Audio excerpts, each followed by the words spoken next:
Sports Center.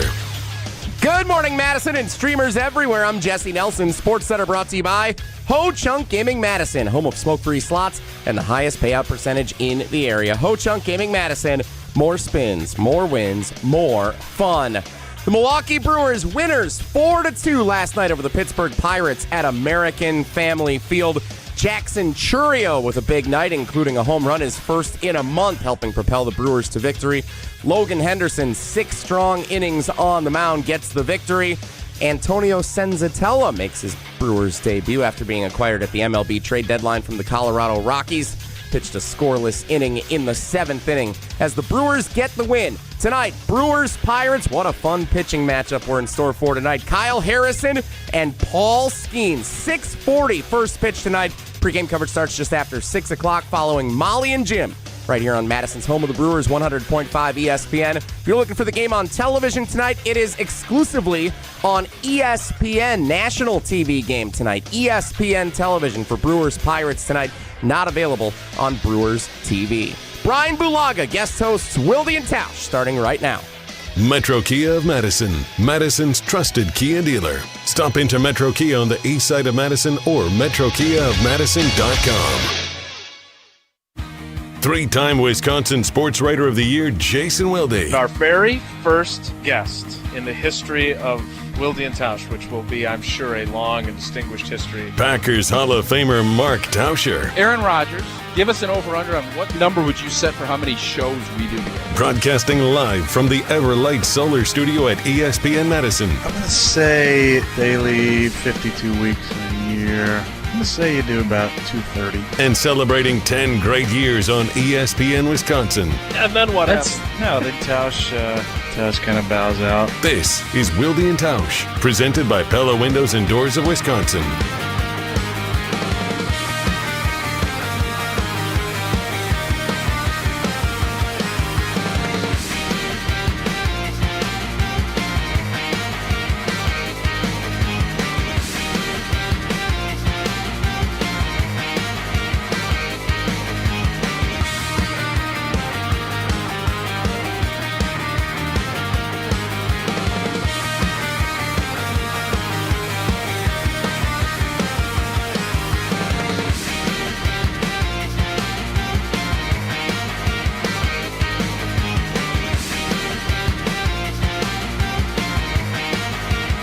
It is the Wednesday edition. Now, let me be very clear. I am grateful for all the cousin subs of the day. Cousin subs we believe in better. That we have when Tausch goes on his summer sabbatical. But in the interest of full disclosure, and I'm not just saying this because he was mad at me last week for no showing for my appearance with him and Homer after he heard me on Jen, Gabe, and Chewy. And if C-Cat had called me, I would have done that segment too. But this is my favorite cousin sub. And just as he replaced Mark Tauscher in the starting lineup on a Super Bowl team, Jesse, I don't think you should be surprised.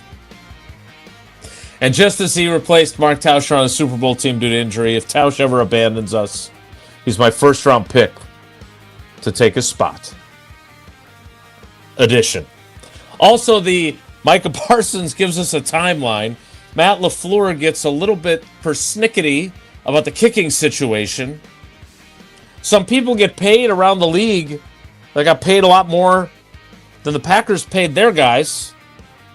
And oh, by the way, we're still shuffling on the offensive line. We got to get Brian's insight on that edition of Wilde and Tausch on 94.5 ESPN Milwaukee, 100.5 ESPN Madison, 1430 ESPN Beaver Dam, ESPNWisconsin.com, the ESPN app, your Alexa smart speaker, streaming live video, Twitter, Facebook, YouTube, and of course everything you need on the incredible ESPN Wisconsin app, which is free, fully customizable, and can be found both in the Apple and Android app stores. I am Jason Wilde in Green Bay. The aforementioned Jesse Nelson, who did a great job as a cousin sub. I'm not demeaning the work you did.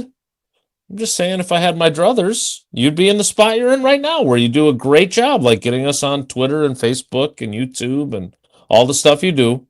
It is Jesse Nelson in the Everlight Solar ESPN Madison studios. Good morning, Jesse. Morning, Jason. Didn't feel like a compliment. Boy, I thought I was sensitive. And from somewhere in the Sunshine State, he is our cousin sub of the day. He is Bryan Bulaga. Bryan, good morning. How are you? Good morning. I'm good. How's everyone doing? Terrible. Now I've already ticked off Jesse and hurt his feelings. So now I'm gonna go after you because you got after me for missing a segment on the Homer Hour. How does Tausch go away for 2 weeks and we get you for 1 day as a cousin sub of the day? One? We got one? Is that right? It's what I was asked to do. Are you telling me that Jesse, is it possible that Jesse told some of us, I couldn't get any other cousin subs, so, I'm going to be the cousin sub Monday, Tuesday, Wednesday of last week, and Monday of this week? Is there controversy brewing here, Jesse? Were you duplicitous? I can gladly say that I was not responsible for scheduling our cousin subs of the day during Tausch's summer sabbatical. That is someone else's job now, and not a coincidence probably that Bryan was only asked once since I'm not doing it. Little did we know Bryan was actually in my corner the whole time. Now look at this; he barely gets any work in these days. Huh. Yeah, I was only asked to do one show, so that's all I got asked to do, and I agreed, and that's that. Well, we will enjoy the one show we have you for today. I am thrilled that you are here. I wish you were here to watch the offensive line, though, because I obviously I don't know, 1,000 times, 10,000 times, 1,000,000 times more about offensive line play than I do. Yesterday, they did some juggling. They still don't have Aaron Banks doing team. And obviously, they still don't have the right tackle formerly known as Zach Tom, now known as Zach Bako Biwele. He's not doing team. So Jordan Morgan's at left tackle all the time. Sean Ryan's at center all the time. And for most of the practice and for most of camp, it's been Anthony Belton at right guard. It's been Darian Kennard at right tackle. And it's been Jacob Monk at left guard. And I had a lovely conversation with Jacob. His goal is to be the number one backup at all three interior spots. And he's going into year 3, so it's probably time for him to be at least reliable enough to do that, right? But for a moment yesterday, it was Anthony Belton at right tackle. It was Jagger Burton at left guard. And it was Jacob Monk at right guard. So they are still very much doing the mixing and matching and trying to figure things out. A two-pronged question for you. A, how do you feel about that much juggling? And B, at what point should I start getting concerned that Aaron Banks is on the big Lamborghini program, which you never wanted to be on, and which Zach Tom doesn't want to be on, Zach Bako Biwele doesn't want to be on. And quite frankly, I don't think Aaron Banks necessarily wants to be on it because he needs his work, but no teamwork, and we're headed into family night on Friday night, and those guys haven't done a single 11-on-11 snap. Yeah, the juggling with guys that are most likely going to be backups, or swing tackle, whatever it may be, doesn't concern me as much because those guys have to be able to, I guess, how do you say, they have to be flexible and have to fill in where they need to fill in. If it's in a third quarter in a game and a guy's out for a series or two, they need to be able to jump in and fill in and play, right? So, I guess that doesn't bother me as much as it doesn't bother me as much as, say, the starters not working together. That bothers me more than the rotational guys or the backup guys, plugging and playing and getting experience in different spots and kind of, getting their bodies used to different situations. So, like, I'm totally good with that, and I understand why they're doing that. That makes total sense to me because if we look at, where those guys most likely fit, it's probably 6, 7, and 8, right, on the depth chart if you're looking at your ideal starting 5 and then who's going to be backing up. So, like, I'm good with that. I guess my question would be to you because, like, I know he hurt himself, obviously, in, like, the first practice, Burton. Mm-hmm. Is he not getting the first team reps now? Has he not progressed as what Matt LaFleur thought he would, right? Leaving OTAs and now coming back and not getting the first team reps at, say, left guard or wherever it may be. So this was his chance to get first team reps yesterday. Tomorrow they have a practice that's closed to the public but open to the media. I'm guessing we'll see him get some more snaps because, and maybe this happened to you at some point during your career, but he told us, Burton told us yesterday that he felt he could have practiced through the hamstring thing. Like, he felt a twinge in the first day. They played, as Mike McCarthy might say, the high side of caution with him, but he felt like he could have pushed through it. And you offensive linemen tend to be that way, so that's not exactly a surprise.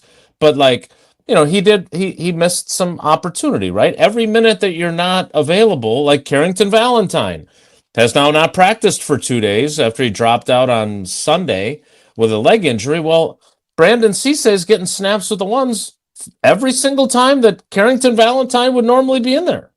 And that doesn't help your chances of keeping or gaining, in Burton's case, a starting job. So I think he was a little irritated that they played it safe with him, but he got some work there yesterday. I still think he is a guy that they are high on. I don't think that has changed. I thought yesterday was an indicator that they kind of, smushed him into the starting lineup to get him some snaps. I'm very curious about Jacob Monk. I think you would like him if you were teammates with him because he's just a really decent dude, but he's got to play better. And you watched the tape of him. Like, he's got to play better if he wants to play that. And what I like about him is he acknowledges that. So, it's just, I wanted to start there. I know we'll have more tackle talk later, but I wanted to start there before we got to Micah Parsons, simply because I was standing on the sideline yesterday when they were moving guys around thinking, I wonder what Blue would think. And lo and behold, here you are in a blue shirt. In a blue shirt. You're right. I didn't put 2 and 2 together. Again, I'm not as much worried about Burton and Kennard and all those guys hopping around and moving around. Like, I'm good with that. Like, that makes sense to me why they would do that and get those guys used to different positions in a pinch if they need to go do that. Like, that makes sense. Now, Belton, they're not moving around, right? I can't imagine they're moving him around at all, or are they? I mean, yesterday was the first time I'd seen him in camp at right tackle. Otherwise, he's gotten almost all the right guard snaps. But again, I would, and look, I am not comparing Anthony Belton to Bryan Bulaga, but I think in his heart of hearts, he just wants to be a tackle. Like, that's where he feels more comfortable. He played most of his career in college at left tackle. Like, I don't know if he's transitioned better than you did to guard when they asked you to play guard, because you've always been which I still think you're a little bit full of it. Like, if they just said, look, Bulaga, you're playing guard, figure the blank out, I still think you would have figured it out. But that's not where you were meant to play, right? I find myself wondering, was Zach Bowen, man, that's going to be an adjustment. With him locked in at right tackle, I wonder if Belton's in a place where you didn't have to be, which was, look, if you want to play, you got to become a good guard because we don't have a spot for you unless somebody gets hurt. So, he has not moved around much, and they didn't stay in that group where he was at right tackle for the whole practice. It was just early in practice, and I think the first 11-on-11 period. But again, to your point about juggling guys, like, I guess Kennard goes in for Baco Bewele if something happens to him, I don't even know what they do at left tackle. I just don't. No, If something happens to yeah. Jordan Morgan.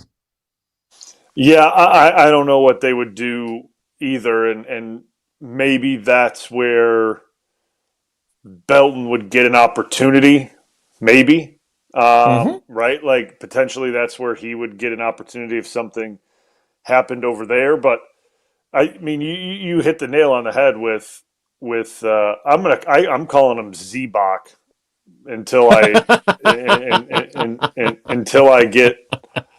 until I get like totally dialed in, because like I don't want to mess it up and like butcher it, and that's an easy way for me to remember it.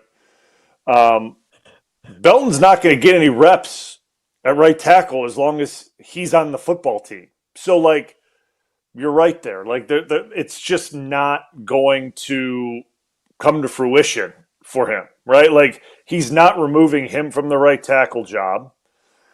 If Jordan Morgan plays well or plays decent, he's not removing him from the left tackle job, right? So like the writing is right there on the wall that you may prefer tackle, but there is no available option at tackle unless, like you said, somebody gets hurt and they switch things around. But normally, as we've always talked about and I've always talked about, you want to make the like minimum amount of moves as possible. So that's like a 1-for-1 swap. You don't want to move two and then irritate two positions. That makes things more complicated. So he just kind of has to get settled in at right guard and make that his own and figure it out. And the thing is, he's built for it. His size, hopefully the things that I've mentioned that he can work on, his lateral movement and things like that, he's worked on that. And that's better this year. So, like, settle in and make that your own and just be the best you can at that. Because if you're upset about it or you're thinking about it or want to do it or this or that, it's just not going to happen with the guys that are on the roster. It's just not going to be the case. So, I think for me, the biggest thing hearing about all that everything that's going on is what's going on with Banks. I think that's probably the most concerning thing for me, because clearly something happened in that or before minicamp, right? Something happened in an OTA that has caused this issue, and it's not a little. He needs a week because that would have been taken care of from the time minicamp happened till the time training camp opened. There's something lingering there, and there's something going on. When you have that much time off and still continue to get that much time off, there's something going on, right? And that to me is a little bit of a warning signal going into a season when you had issues last year.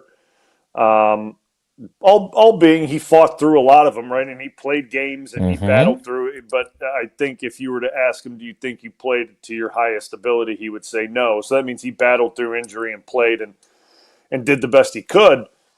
But then going into this thinking, all right, clean bill of health, clean slate, let's wipe it. You know, something happens obviously in OTAs, and now here we are and we're a few days away, from family night, and we haven't taken any 11-on-11 reps yet. Like that's not a good sign to me, and that means something's going on. And I think you got him to say it was his knee.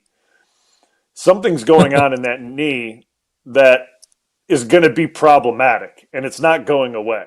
Like let's just put it that way. It's not going away, and it won't go away. We don't know what it is, but as someone who's had knee issues and kind of pushed through some knee things, when you have something going on in there. It's there. It's you push through it, you deal with it, and hey, you learn to live with it. And once the season's over, you get it cleaned out or whatever needs to be done, and that's that. And I don't know if getting it cleaned out is an option at this point. Tough place to be at this point in the year. Like yes. You're starting the year pushing through it to get it cleaned out at the end of the year. That's a long road, man. Exactly. That's what I'm saying. Like it's not going to be a thing that goes away. Like And again, I don't know what's going on in it. Like, I have no idea. I don't want to make assumptions, but when you've been given this much time off and there's still an issue in it, right? You didn't do mini camp, then you had the rest of the summer, and now we're in training camp and there's still a problem. I mean, I just have to assume that there's something in there that is not behaving the way it should, right? And and normally, from my experience, when something isn't behaving in your knee the way it should, it normally has to get corrected one way or another. And that's what concerns me with it being this early in the year. It does. It concerns me. And right off the jump, that jeopardizes the continuity of the group, especially when you want continuity next to Jordan Morgan. We will talk a little more offensive line a little bit later with Blue in as our cousin sub of the day, but we got to get to all the stuff that Micah Parsons had to say yesterday. I do want to get Blue's take on having the official not signal whether the ball went through the uprights or not with the kicker, which I still can't believe we're doing this. I love how irritated you are about that. Not only am I irritated, but I'm not proud of this, but I listened back to my question then later to LaFleur about not having any competition. And there is a stern kind of irritated tone to it that is not my job. And I didn't like rant and rave like Stephen A. Smith, but I had some edge to my question as well. So we will get to all that coming up. We've got Bryan Bulaga as our cousin sub of the day. We got to hear from Tausch. We miss him. We look forward to his triumphant return next week when he's scheduled to reappear. But for now, we hear him talking about Pella Windows and Doors of Wisconsin. It's Wilde and Tausch. Mark Tosher here for Pella Windows and Doors of Wisconsin. While you're shopping for new windows and doors, should never include haggling. Pella sticks to straightforward pricing and honest conversations, helping homeowners find the right fit for their home, and they never use high-pressure sales tactics. When you buy direct through Pella Windows and Doors of Wisconsin, the same team that manufactures your windows and doors, they also sell them, install them, and service them. Real pricing, premium quality, no game. Schedule your free in-home consultation today at PellaWI.com. That's PellaWI.com. This is Wilde and Tausch, presented by Pella Windows and Doors of Wisconsin. Call today, 855-PELLA-WI, and online at PellaWI.com/radio. Shopping for new windows and doors shouldn't feel like a negotiation. Pella Windows and Doors of Wisconsin doesn't believe in games. They never inflate pricing, and there's no high-pressure sales pitch. Just premium windows and doors built for long-term comfort, beauty, and peace of mind. Buy direct through Pella, and one trusted team handles everything with Pella certified installers every step of the way. Real pricing, premium quality, no games. Pella Windows and Doors of Wisconsin. Schedule your free in-home consultation today at PellaWI.com. Mark Tosher here, and you know I love a smart play from the pocket. That's why I joined UW Credit Union. With their mobile banking app, I can make smart plays from anywhere. And with rewards checking perks like early payday, I score my money sooner. Stop by any of their local branches or visit uwcu.org to join and make the smart play by becoming a UW Credit Union member like I did. Federally insured by NCUA. Terms and conditions apply. ESPN Wisconsin celebrates Wilde and Tausch's 10-year anniversary, presented by Steinhoffels. Our very first guest. Aaron Rodgers, give us an over-under on what number would you set for how many shows we do together? They leave 52 weeks in a year. I'm going to say you do about 230. Wilde and Tausch's 10th anniversary is also brought to you by Sendix, by Outdoor Living Unlimited, by Gruber Law Offices, by UW Credit Union, and by Events by Design. Prizes, flyaways, even cash money. You want it? We've got it. Find a list of all contests and official rules by visiting ESPNWisconsinContests.com. That's ESPNWisconsinContests.com. When you've been injured, you need a winning team on your side. Gruber Law Offices will fight for the results you deserve. Call Gruber Law Offices today, a proud partner of your Milwaukee Brewers. One call, that's all.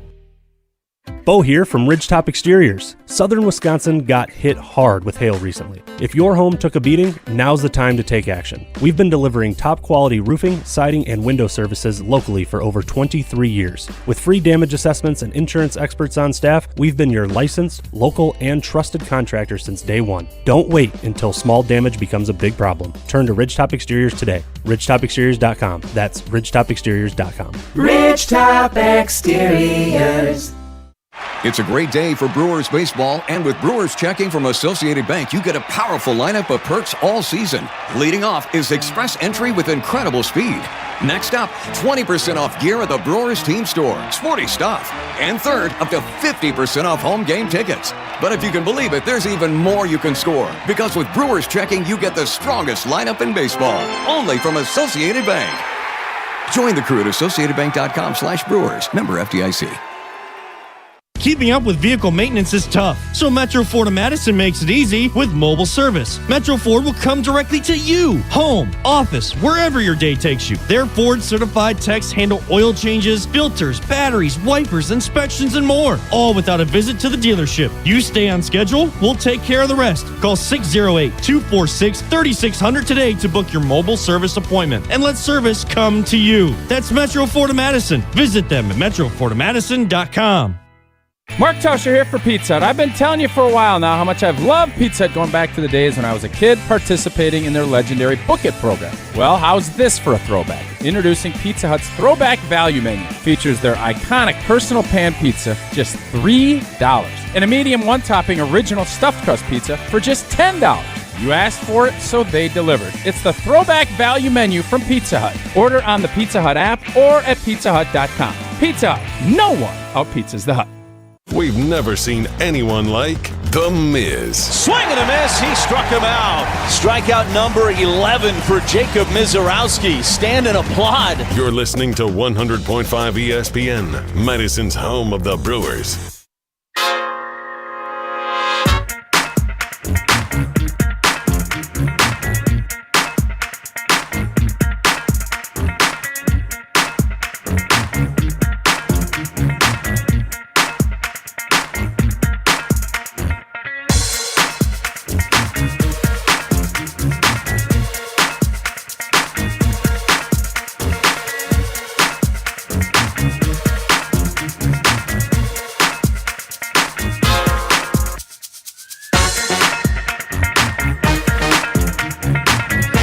Continuing with Bryan Bulaga as our cousin sub of the day, the Packers offensive, defensive, and special teams coordinators talking at 10 a.m. So I'll give Bryan an opportunity to spend time with one of his favorite people, Jesse Nelson, for a little while. Jesse has mastered the office-style break through the screen, look at the camera move. He does a great job with that. He really does. So yesterday we spent some time, Bryan, with Micah Parsons, and we talked about a lot of different things, including his children's book, which is coming out in February. So you might want to pick that up. It's about a lion.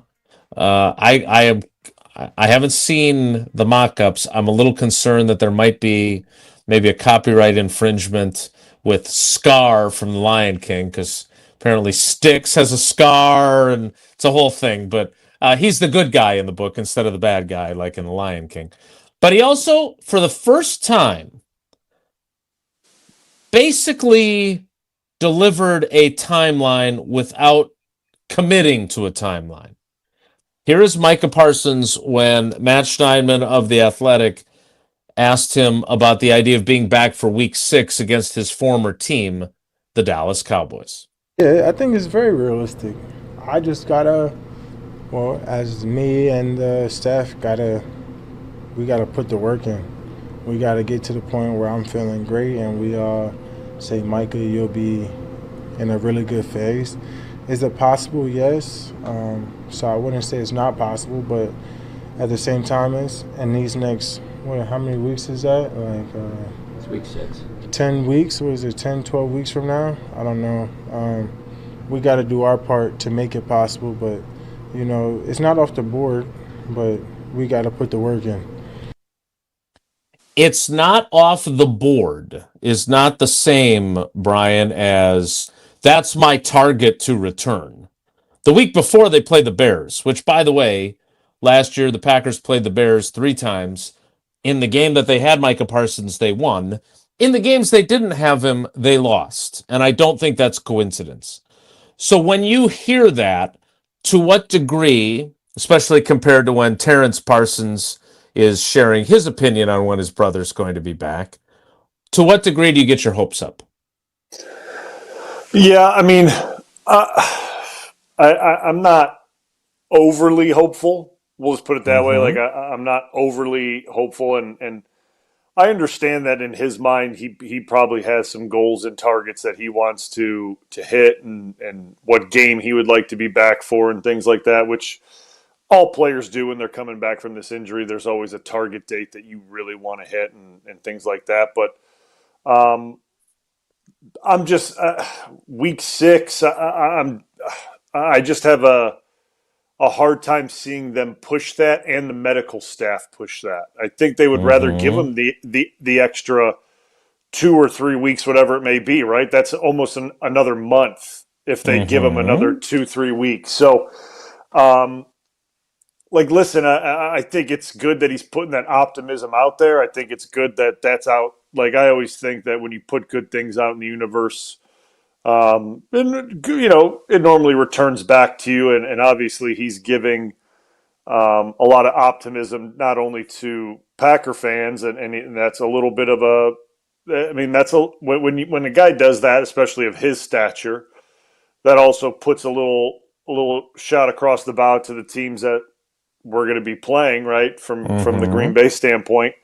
But it's also a self-motivator for himself, right? Like, if you speak on it and you're positive about it, and you're optimistic and you're goal-oriented, which it sounds like he is. I mean, again, when he first did this and there was the timetable, I mean, I said it. I mean, the guy seems like an absolute maniac in the gym, to be honest with you, just to start. So it seems like he's on top of that. So I don't see any reason why his rehab won't be very similar to that, which I'm sure it is. He's putting that out there for himself too, mentally, right? I mean, like I said this too earlier when Kraft did it, and then Micah did it, and also when Watson did it a few years back. This rehab and this surgery from ACLs is a mental game. It really is. It's a bigger mental game than physical game once you get past a certain point. And now he's in the mental phase of it, right? Like, yes, he's strengthening his quads and his glutes and his hamstrings and his calves, and he's doing all that work. But it's a mental thing now, because from day to day, it may not feel better, may not look better or anything like that. And it's mentally pushing through that, knowing it is getting better, right? And it is improving, and you are getting closer to your goal. But that's the biggest thing, is he's putting it out there, I think, not just, so people get excited and things like that, but it's also for him mentally, knowing too, like, okay, I'm setting benchmarks for myself, and I'm setting dates and things that I want to aim at. And I think that's positive, but I'm not putting a bunch of stock in it, saying that he'll be available by week 6, because that means he's starting his return probably around week 3, right? Like that would be which I don't see that happening with the Packers staff. And if it does, that means he's cruising on that rehab and it's going really well. But I see them giving him as much time as humanly possible, in my opinion. And to me, that would be like a week 8 return, or a week 9, somewhere in that ballpark. And to Brian's point, which I think is a really good one, when you finish the season the way you did last year, despite a 9-3-1 start, part of your thought process is, hey, yeah, if we can survive without him, if we have him for the stretch run, we're a different team heading into the playoffs. So playing the high side of caution a little bit with him would make sense. All right. He also issued a warning to opponents for whenever he does come back. We will hear that from him after I tell you about Associated Bank. Laura Rose was here. Heidi was here. All of my friends from Associated Bank were here earlier in the week at practice. And they've got some fun stuff coming up with the Badgers because they got Badgers checking. And they've got some fun stuff coming up with the Packers because they've got Packers checking. But right now, it's Brewers season. And while they may not have made all the trades you wanted them to at the trade deadline, you can trade up to better customer service with Brewers checking from Associated Bank. Go to the website, Gruber. Oh my gosh, where did that come from? Go to the website, associatedbank.com/Brewers to see all, nailed it. To see all about the 20% off you can save at the team store, about how you can save on tickets, and as Jesse well knows, how you can get into the stadium more quickly with the Associated Bank gate at AmFam Field. Again, that website is associatedbank.com/Brewers. More Wilde and Tausch with Bryan Bulaga as our cousin sub of the day. Straight ahead, stick around. Did the Brewers whiff at the trade deadline? Dodgers are willing to pay more to win. Nobody is stopping the Brewers from paying more to win. They are the bargain Brewers. Everything the Brewers do is on a bargain. Continue reacting right here on Madison's home of the Brewers, 100.5 ESPN. In an instant, an injury can change your plans, your paycheck, your peace of mind. But the bills don't stop. The calls don't stop. The worry won't stop. Experience and results matter. After 4 decades of fighting for injured people, we know how to win. Because you deserve respect, results, and to move forward. We fight for what's fair so you can get back to what matters most. Gruber Law Offices. One call, that's all. ESPN Madison's Mark Tauscher here for Outdoor Living Unlimited. Well, my wife and I chose Outdoor Living Unlimited to build our outdoor project. When we met with Aaron and Eric Brown, owners and brothers of Outdoor Living Unlimited, we felt like they were the right guys to work with. We share the same hardworking values, and their showroom is a must-see at 2018 South Stoughton Road in Madison. If you're looking for a new deck, outdoor kitchen, screen room, and more, Outdoor Living Unlimited is a must. Start with OutdoorLivingUnlimited.com and end with an amazing outdoor space. Bringing summer gatherings to the next level is just another thing we do at Celebrations Entertainment. Hi, it's Jeffrey. With rental items like sound equipment, photo booths, and even yard games, you can make your event the party that everyone talks about. Any event like graduation parties, block parties, or even a backyard barbecue can be elevated with fun, interactive items to make everyone ask, hey, how'd you pull this off? Just tell them celebrationsentertainment.com. That's celebrationsentertainment.com. A strong team makes all the difference, and Everlight Solar just expanded theirs. Everlight Solar now offers roofing and exterior services for homeowners dealing with storm damage. From the first call to the final repair, Everlight quickly handles everything under one roof. When your roof takes a hit, you've got a team behind you. Start today at everlightroofing.com. That's everlightroofing.com. Everlight, powering through any storm. A proud partner of Wisconsin Athletics. Tito's Handmade Vodka is America's favorite vodka for a reason. From the first legal distillery in Texas, Tito's is 6 times distilled till it's just right and naturally gluten-free, making it a high-quality spirit that mixes with just about anything, from the smoothest martinis to the best Bloody Marys. Tito's is known for giving back, teaming up with nonprofits to serve its communities and do good for dogs. Make your next cocktail with Tito's. Distilled and bottled by 5th Generation Inc., Austin, Texas. 40% alcohol by volume. Savor responsibly. Chevy is called the heartbeat of America for a reason, and Silverado keeps its rhythm.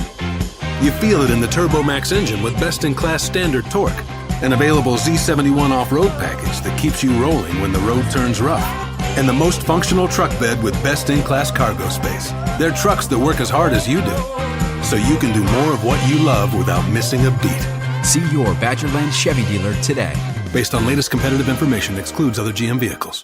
Looking to take your baseball game to the next level? GRB Academy's annual Top Prospect Camp is Sunday, October 11th, bringing together some of the best talent from across the Midwest. The camp is open to high school position players, pitchers, and catchers in the 2027 through 2030 graduating classes. Space is limited and registration closes once capacity is reached. Don't miss your chance to compete and showcase your skills among the best of the Midwest. Register today at grbacademy.com. That's grbacademy.com.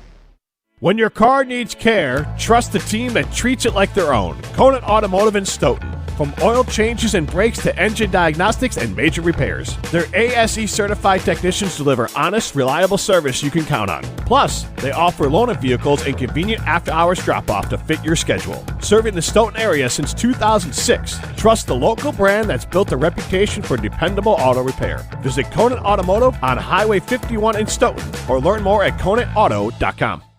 Is this the turning point for Luke Fickell? We want to be a tough, nasty, and disciplined football team. And the ones that want to be about that are the ones that are here. Find Fickell's full interview with Wilde and Tausch, available on the ESPN Wisconsin app.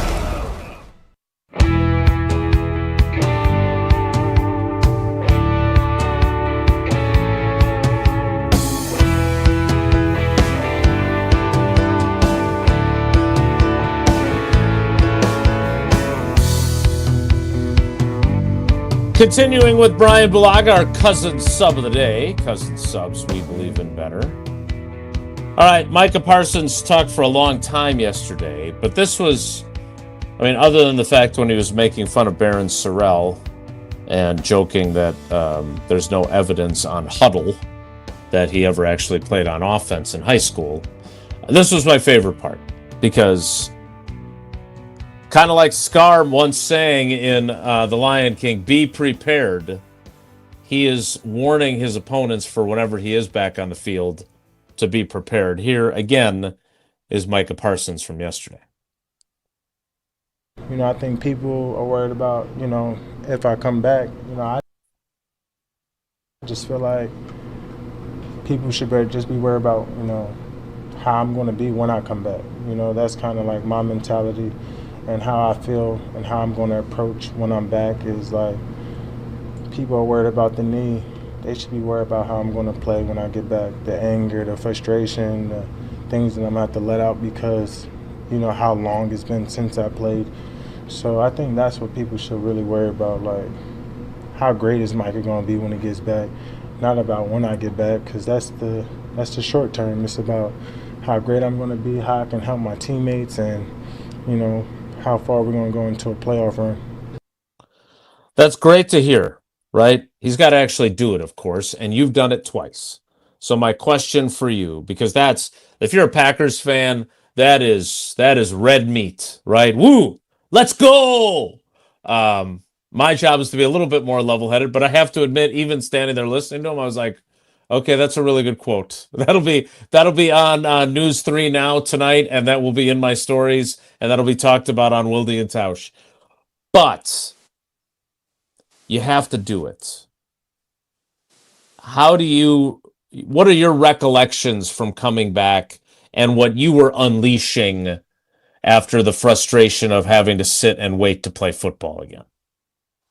Yeah, I think for him, it's there's always going to be an adjustment period once you come back to fully trusting it and feeling 100%. Now, I get that's why the timetable is what it is and things like that. And everyone thinks once he comes back, that means he must be 1,000% and he's going to just go and go and go and he's going to be the exact same person. And I'm not saying he won't be or he won't be better, but there's going to be a little bit of a break-in period where he has to do all the things that makes him amazing. And that's how he's so good laterally and how quick he is laterally and pushing off and dipping and ripping and really stressing that knee. Those are all movements that he's going to have to go through live, right, in a game to get comfortable again. And once he gets through that, which is probably going to be a 2 to 3 week process. That's just what it is. For me, it was easily, especially the first one. My first one, it was easily 3 weeks, and it didn't help that in Seattle I tore my MCL on that exact same knee right off the jump. That did not that didn't aid in the process. Let's just put it that way. That wasn't a thing that I felt really. I remember literally coming off the field, sitting on the table on the sideline, just looking at Mackenzie and going, "Is it torn again? Did I re-tear it?" And he did the quick test. It's not re-torn. It's just your MCL. I'm like, thank God. I'm like, because how bad it hurt. I was like, I had to have done it again. It had to happen again. But like that's where your mind first goes when anything happens in that knee, right? Like you feel a little something weird or something you get rolled into, and your mind just goes to a different place. So like that's going to be what he has to fight through in those first few weeks. But once he gets past that, which he will, yeah, man, like I think defensive players play a different way than offensive guys, especially from a lineman standpoint. You know, like their mentality is go, go, go, and like attack, attack, attack. And we're a lot more, it's weird, we're more defensive as offensive linemen than the attack, attack, attack, right? Like we're playing defense, but we're on offense. Like it's a weird thought to kind of understand, but that's the truth of it. So for me, it was always like, okay, like you want this thing you want to feel as normal as possible. You want it to feel as natural and just like it never happened. So it was really just the movements and the reactions and pushing off of it and doing this and that once I got that, I felt like I could really play freely and cut it loose and do everything that I knew I could do. And for him, it's going to be all those things that he does so well. Like, right? Spin moves, ripping, juking laterally, and then power rushing. It's going to be all those things that once he's comfortable and once he feels good, like, and he trusts that thing 100%, he's going to be a problem. Like, he's a problem. Like, obviously he's already a problem, but like once he fully trusts that knee and he knows nothing's happening to it. Like it's stable, it's secure, it's sound. I'm strong. Guy's going to be an issue, because he is going to cut it loose. And you know what he taps into from an anger and frustration standpoint. You don't want to, I don't know him personally, and you don't want that to, I guess, overtake what your job is, right? Like you don't want to you don't want to force things and put yourself in precarious positions and be out of position and things like that. You don't want to do that. So I think he'll play with an edge, and he always does, it seems like. But I just think when he talks like that, it's more of he's going to be the normal Micah Parsons. Like he's going to be exactly who everyone saw him last year and the year prior and the year prior. Like he's going to be himself. And that should be everyone's, like that, like you said, that is red meat, dude. That is like eat that up and get seconds, because like that to me is like a really good sign. And it's a good sign because he's telling people that it's going well. Like he's telling people that the rehab is indeed going well. There hasn't been setbacks. There hasn't been issues in the rehab. So like he's telling you everything without saying my knee feels great. So like to me, that's the positive sign to it. Well, and it's I knew you'd be the right person to ask about that. And I do remember that game in Seattle because that was when I traveled to all the games. And I remember having my binoculars trained on you and Mackenzie while you're sitting on the medical table thinking, God, I hope he didn't tear it again. Because and hey, in typical Bryan Bulaga fashion, he missed one game, and we talk about it all the time, the 2014 offensive line. One guy missed one game, and that does not happen on NFL offensive lines during a season, and you made sure you only missed one game. All right, we want to get to our next 10th anniversary celebratory message. I want to get to the assistant coaches, but I can't do that until I tell you about Potawatomi Casino Hotel. With the biggest hotel rooms in Milwaukee, nearly 500 beautifully designed rooms and luxury suites that are perfect for a weekend reset, a date night, or celebrating something big. And if you're hungry, they've got so many options in-house. Dream Dance Steakhouse, The Marketplace, Rock and Brews, Canal Street Cafe, Ruyi Asian Kitchen, Cream City Coffee Company, all the best places and drink and food specials happening all the time. Sophisticated relaxation, incredible flavor, and a full night out all in one place at Potawatomi Casino Hotel. We will get to our latest celebratory, congratulatory message next. It's Wilde and Tausch. Solar. Save money, save the planet. Everlight Solar. Mark Tauscher here, and whether you're chilling in the stands, cheering on your favorite baseball team in the summer, or keeping those mountains blue in the bleachers as the snow flies at a football game this winter, there's nothing better than watching your favorite team while enjoying an ice-cold Coors Light. Coors Light is brewed with a 3-step cold process, cold lagered, cold filtered, and cold packaged, so it's actually made to chill. The mountains on Coors Light's cold-activated bottles and cans turn blue. So when you know it's chilled to perfection, which, besides the cold, refreshing taste, is my favorite thing about drinking Coors Light. Refreshingly cold and only 102 calories, Coors Light is made to chill. Celebrate responsibly. Coors Brewing Company, Golden, Colorado. Rah. Pella Windows and Doors of Wisconsin present your Badger Minute. This Badger Minute is brought to you by your Badgerland Chevy dealers, proud supporters of Badger Athletics. Go to BadgerlandChevy.com. Wisconsin football starts training camp this Thursday at the new Kellner Family Athletic Center. Entering the season, UW's roster is made up of 33 players acquired from the transfer portal. Head coach Luke Fickell spoke at Big Ten Media Days last week, and he hopes that number is significantly smaller next season. Really in a good place. Like, if we were looking for 8 to 10 to 12 starters, I would hope next year, done the right way, we're looking for 1 or 2 starters tops. Wisconsin's 2026 transfer portal class ranked 38th, according to 247 Sports. Pella Windows and Doors of Wisconsin doesn't play games. Just straightforward pricing, premium quality, and trusted Pella certified installation. Visit PellaWI.com today. Life's better with American Family Insurance because we know you love working weekends. If it means working on your dream home, both inside and out. And we're here to help protect those dreams so you can enjoy peace of mind. Save up to 40% when you bundle home and auto. American Family Insurance.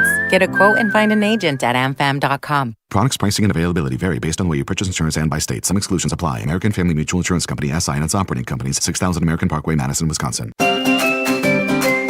This is Aaron Brown, owner of Siding Unlimited with my brother and business partner, Eric Brown. Siding Unlimited is Madison's choice for siding, windows, roofing, and doors. Siding Unlimited delivers on expectations because our experience, integrity, and craftsmanship come through on every project. For new siding, windows, roofing, and doors, call 608-220-0005 or go to sidingunlimited.com. Creating lasting impressions every season, every day. That's the Olson Toon Landscaping difference. Since 1997, Olson Toon has been transforming outdoor spaces across Dane County. From landscaping and concrete to excavation and maintenance, they're your one team for everything outdoors, keeping your property looking its best year-round. With experienced professionals and a collaborative approach, every project is built around your vision. Ready to elevate your space? Let's get started. Head to olsontoon.com today. Zimbrick Honda has been a proud part of the Madison community since 1973. They're your one-stop shop for over 250 new Hondas to choose from. Whether you're looking for a sedan, SUV, or truck, their selection of new vehicles is second to none. Stop in today at their location on Fish Hatchery Road and check out their full lineup of vehicles and find the one that's right for you, or browse their vehicle selection online at ZimbrickHonda.com. That's ZimbrickHonda.com. Shop local, shop Zimbrick Honda. Coors Light presents To Chill or Not to Chill. When your friend skips your favorite song on the playlist. End the friendship. Or choose chill because that song lives rent-free in your head anyway. And you planned ahead by bringing Coors Light to the party. And the sound of that ice-cold can cracking open was music to your ears already. Coors Light. Choose chill. Celebrate responsibly. 2024 Coors Brewing Company, Golden, Colorado. Are people sleeping on Jordan Love? Jordan Love needs to take that personal. He needs to understand that he has not done enough in order to turn up on other teams to get the respect that I believe he deserves. You're listening to 100.5 ESPN and the ESPN Wisconsin app.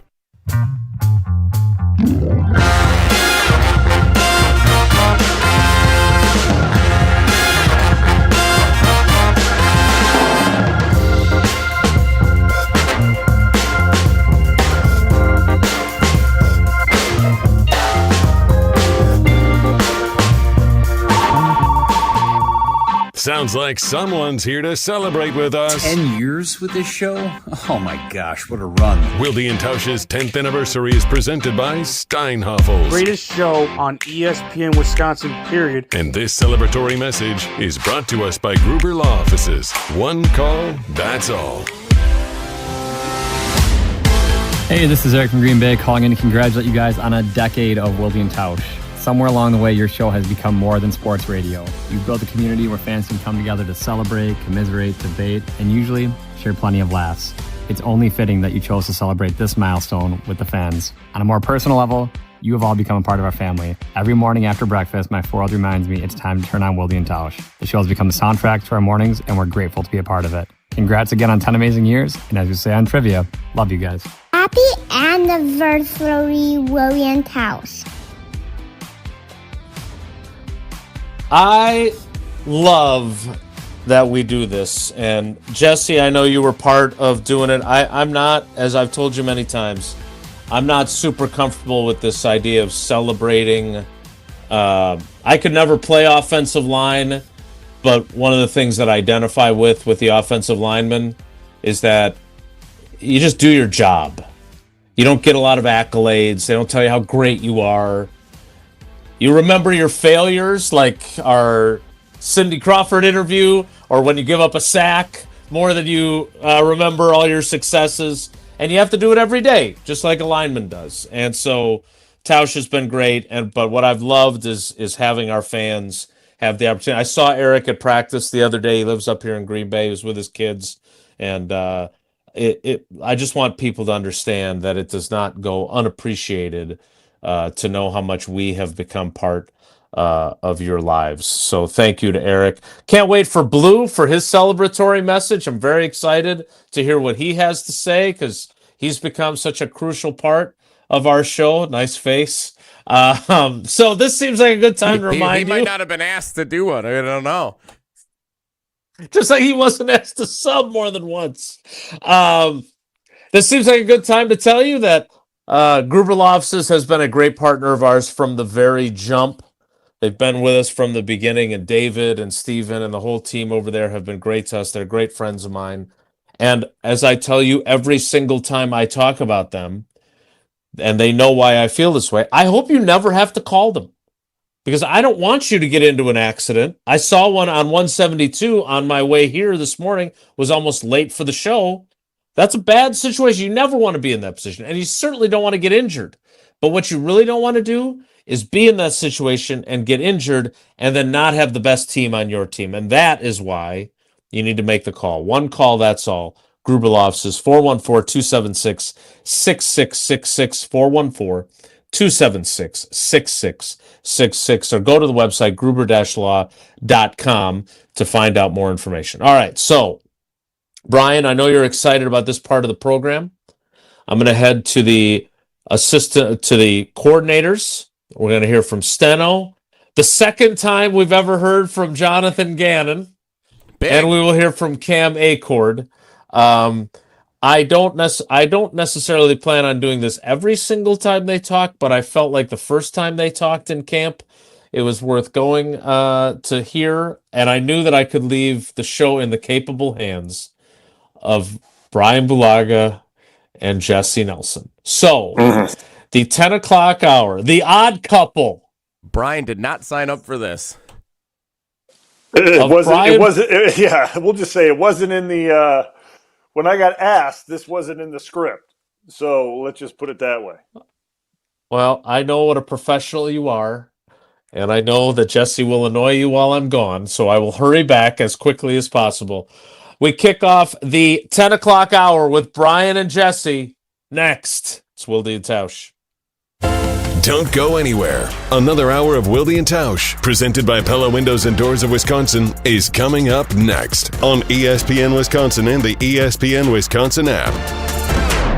Mark Tauscher here for Buckin' Honeys. Summer in Wisconsin is too good to spend indoors. And whether you're meeting the crew after work, grabbing dinner before the game, or just looking for a great patio spot, Buckin' Honeys has you covered. Their spacious patios are the perfect place to enjoy award-winning dishes, craft cocktails, and an easygoing atmosphere. Visit their locations in Sun Prairie, Monona, Waunakee, or Mount Horeb. Grab your people, find a spot on the patio, and make the most of summer at Buck and Honey's. We'll see you there.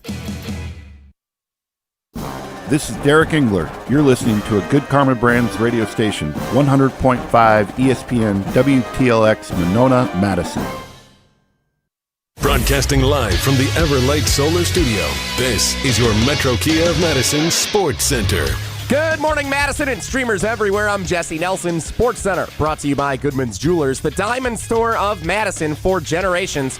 Check them out, 220 State Street, and online at goodmansjewelers.com. The Milwaukee Brewers, winners over the Pittsburgh Pirates last night at American Family Field. Just the second time this season that the Brewers have been able to beat the Pirates in the third series that the two teams have squared off. 4-2 the final score last night. Jackson Chourio, a big night, including a home run, propelling the Brewers on offense to victory. Nice starting pitching performance as well for Logan Henderson. 6 strong innings en route to the victory. Who needs Tarek Skubal? They lost anyway against the Cubs last night. The Dodgers did. Brewers still 5.5 up on the Cubs for the top spot in the NL Central standings. The two teams back at it tonight. Brewers Pirates, 6:40 first pitch. Nice pitching matchup tonight. Kyle Harrison against the dreaded Paul Skeens. Pre-game coverage starts just after 6 o'clock following Molly and Jim right here on Madison's home of the Brewers, 100.5 ESPN. Watching the game tonight on television, not on Brewers TV. It is on ESPN and the ESPN app. Exclusive national TV game tonight for Brewers and Pirates. Metro Kia of Madison, Madison's trusted Kia dealer. Stop into Metro Kia on the east side of Madison or metrokiaofmadison.com. 3-time Wisconsin Sports Writer of the Year, Jason Wilde. Time now for headlines as we predict what will happen on Sunday as the Packers take on the Vikings at Lambeau Field. Packers Hall of Famer Mark Tauscher. I'm going to do something crazy. Broadcasting live from the Everlight Solar Studio at ESPN Madison. I'm going to say kissing cousins, pack bikes tie. And celebrating 10 great years on ESPN Wisconsin. He missed it again! And will end this crazy game in a tie. Oh my goodness. This is Wilde and Tausch, presented by Pella Windows and Doors of Wisconsin.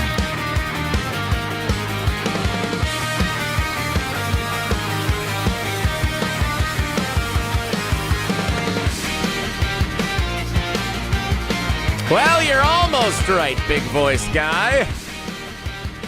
It is Wilde and Tausch, but it's Jesse and Bulaga for the foreseeable future, as Jason Wilde heads down to the availability for offensive coordinator Adam Stenovich, defensive coordinator Jonathan Gannon, and special teams coordinator Cam Acord for the first time during Packers training camp practices at Lambeau Field. He'll rejoin us a little bit later here in the 10 o'clock hour.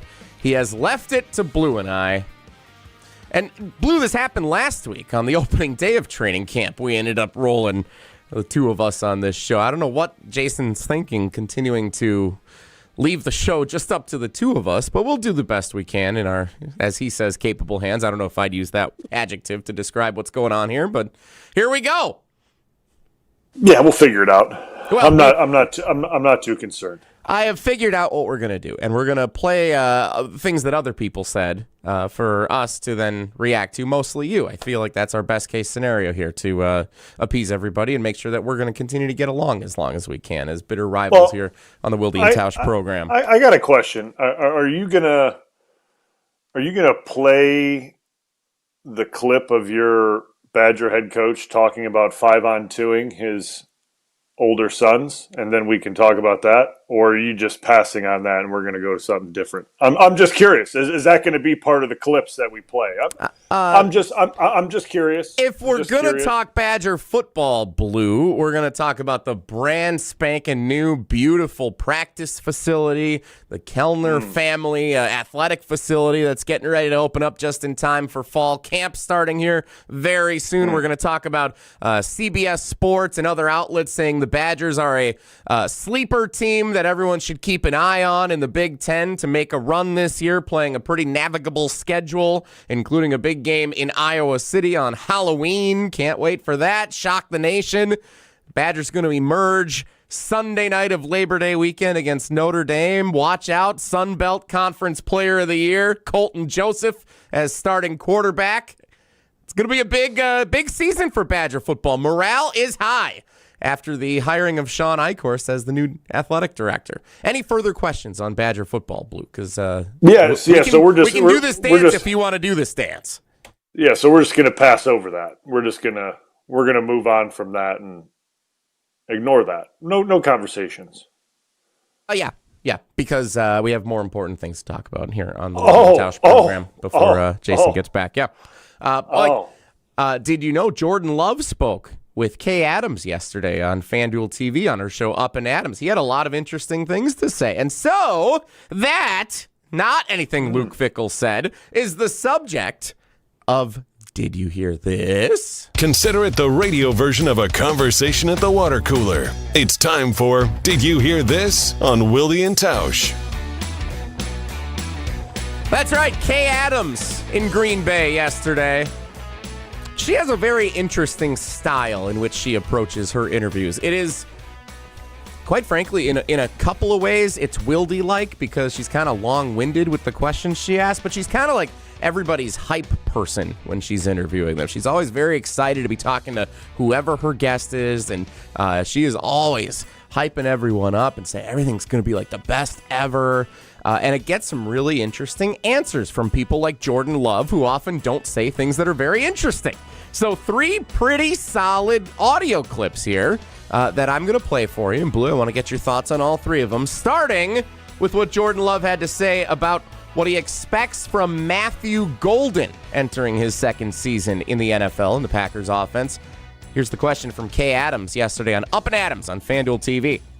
What are you most proud of with Matthew? I mean, I think he's a guy who, obviously, he's very hungry. Since he got here last year, you could tell just that hunger. He wants the ball. He wants to be out there making plays for us. And obviously last year, it's his rookie year. We had a lot of guys in the room. He might not have got as many touches as he wanted, but he was able to stay patient. And that's the key for all this. You got to stay patient, continue to learn and grow and build, because obviously this year I think he's came into it with the right mindset. He's attacked every day this offseason, and now it's going to be his time to go out there and just make these plays on the field. But I think for anybody that's a young guy, it's just patience and understanding that when your time does come, your moment comes, you got to make those plays count. Jordan Love talking about Matthew Golden being hungry going into year 2. Blue, Jason and Tausch have done a lot of talking throughout this offseason about how the Packers have adjusted the wide receiver room and how Dobbs is gone, Wicks is gone, and with that subtraction, it makes defined roles clearer and theoretically some of the guys in that room happier. When you hear Jordan Love say that, what I thought immediately was that's just another confirmation that the 5-receiver Friends cast that Tausch liked to talk about, that's not the way to do it. You got to have 2 or 3 guys that have those defined leader roles that are your go-to guys, and Matthew Golden appears like he's going to be one of them this season. Yeah, I mean, how we went into the last few years of everyone's a number one, everyone's this, everyone's that, that's difficult to manage, and it's difficult to keep everyone happy. And then when you add a first-round pick into it, which expectations are high, someone's getting left out, and someone's going to end up being upset and disappointed and not get enough touches and this and that. And last year it was Matthew Golden. So I think what Jordan said with patience and things like that, I mean, that's correct. Young players, especially at the receiver position, have to learn the ropes, be patient, and their time will come. And I would agree that this year, I think we're going to see a lot of good production from Matthew Golden, because obviously now that there are clear roles, I think, in this room, you're going to see guys kind of take those roles on and run with them, in my opinion. Yeah, I'm excited to see what Matthew Golden does. I think he's going to be an emerging star this year. I don't know if he's going to be like the leading receiver on the team. I think if everybody's healthy, Christian Watson should be wide receiver 1. And I think Jaden Reed with a full season, hopefully healthy, we'll see what he looks like in the offense too this year, because we didn't really see what that could look like last season as he was battling everything. So it's going to be fun seeing those 3 guys. And if Jordan Love's slinging it with Tucker Kraft back good to go, going to be a lot of fun, I think, heading into 2026. Next up. Did you hear this? Kay Adams with Jordan Love, this time asking about the Packers no longer being looked at as the youngest team in the National Football League. Times are a-changin'. Here's this interaction. You're not the youngest team anymore for the first time in forever. I think that matters. Does that matter to you? Yeah. It matters, I think, because you want to have guys that have played together that kind of have some chemistry. And obviously we've been together, but still being young, there's so much stuff you learn every season. Now I feel like we've been through a lot of things together. We can communicate at a different level. But time is now. Yeah, time is now. I think the time is now. I couldn't agree with that more. No longer being the youngest team in the National Football League. That's been the knock against the Packers, I think, in a lot of circles the last couple of seasons. It could explain some of the playoff shortcomings, especially the inability to finish last season. We've been talking recently about how this team has been together now. The core group has been together for a couple of seasons. A lot of these guys, 3-4 seasons now, all playing together, the main cast of characters. As someone who was on both younger teams and older teams in your different stops, does what Jordan Love is saying here appeal to you, believing that the Packers are Super Bowl contenders because they have been in the weeds here together the last couple of seasons and they're ready to take the next step as a group together? Well, does that mean a Super Bowl or not? That's up for debate. Right, like you got to see how things play out to even start talking about that. Like I've said it a bunch to Homer, and we've talked about it on our program. I'm more worried about the division. Start there, and then we'll worry about Super Bowls and things like that. But at some point, from the young player perspective or youngest team, eventually you're not a young player anymore, right? And you don't get to fall back on that, and that's not an excuse anymore. It's not a thing you can reference, and I think this team is at that point now. Guys have played a lot of football. Like saying they're young, they're inexperienced, they don't understand this or that. Like, that's gone, in my opinion. Like, they got a bunch of guys that have played a lot of football, and they're in the prime of their careers. Really, like you're looking at guys in year 4 and year 5 and year 6 and year 3 and things like that. Those are prime years for guys in the NFL. And this is when their best football should be getting played. And honestly, like, I'm glad that the young player, youngest team, or whatever it is, narrative is starting to drift away, because it at some point you're not that young anymore, and you can't fall back on that and say, oh, I got to learn from my mistakes. I haven't been around like that. That's gone. That's out the window. Time to just play ball and use all that knowledge that you've gained over the first few years of your career and apply that constructively to games and preparation, so that there aren't these late game collapses or things that happen like we saw in Chicago last year. You got to build upon that, learn from it, and that comes with experience. And they have that now. They have plenty of that now, in my opinion.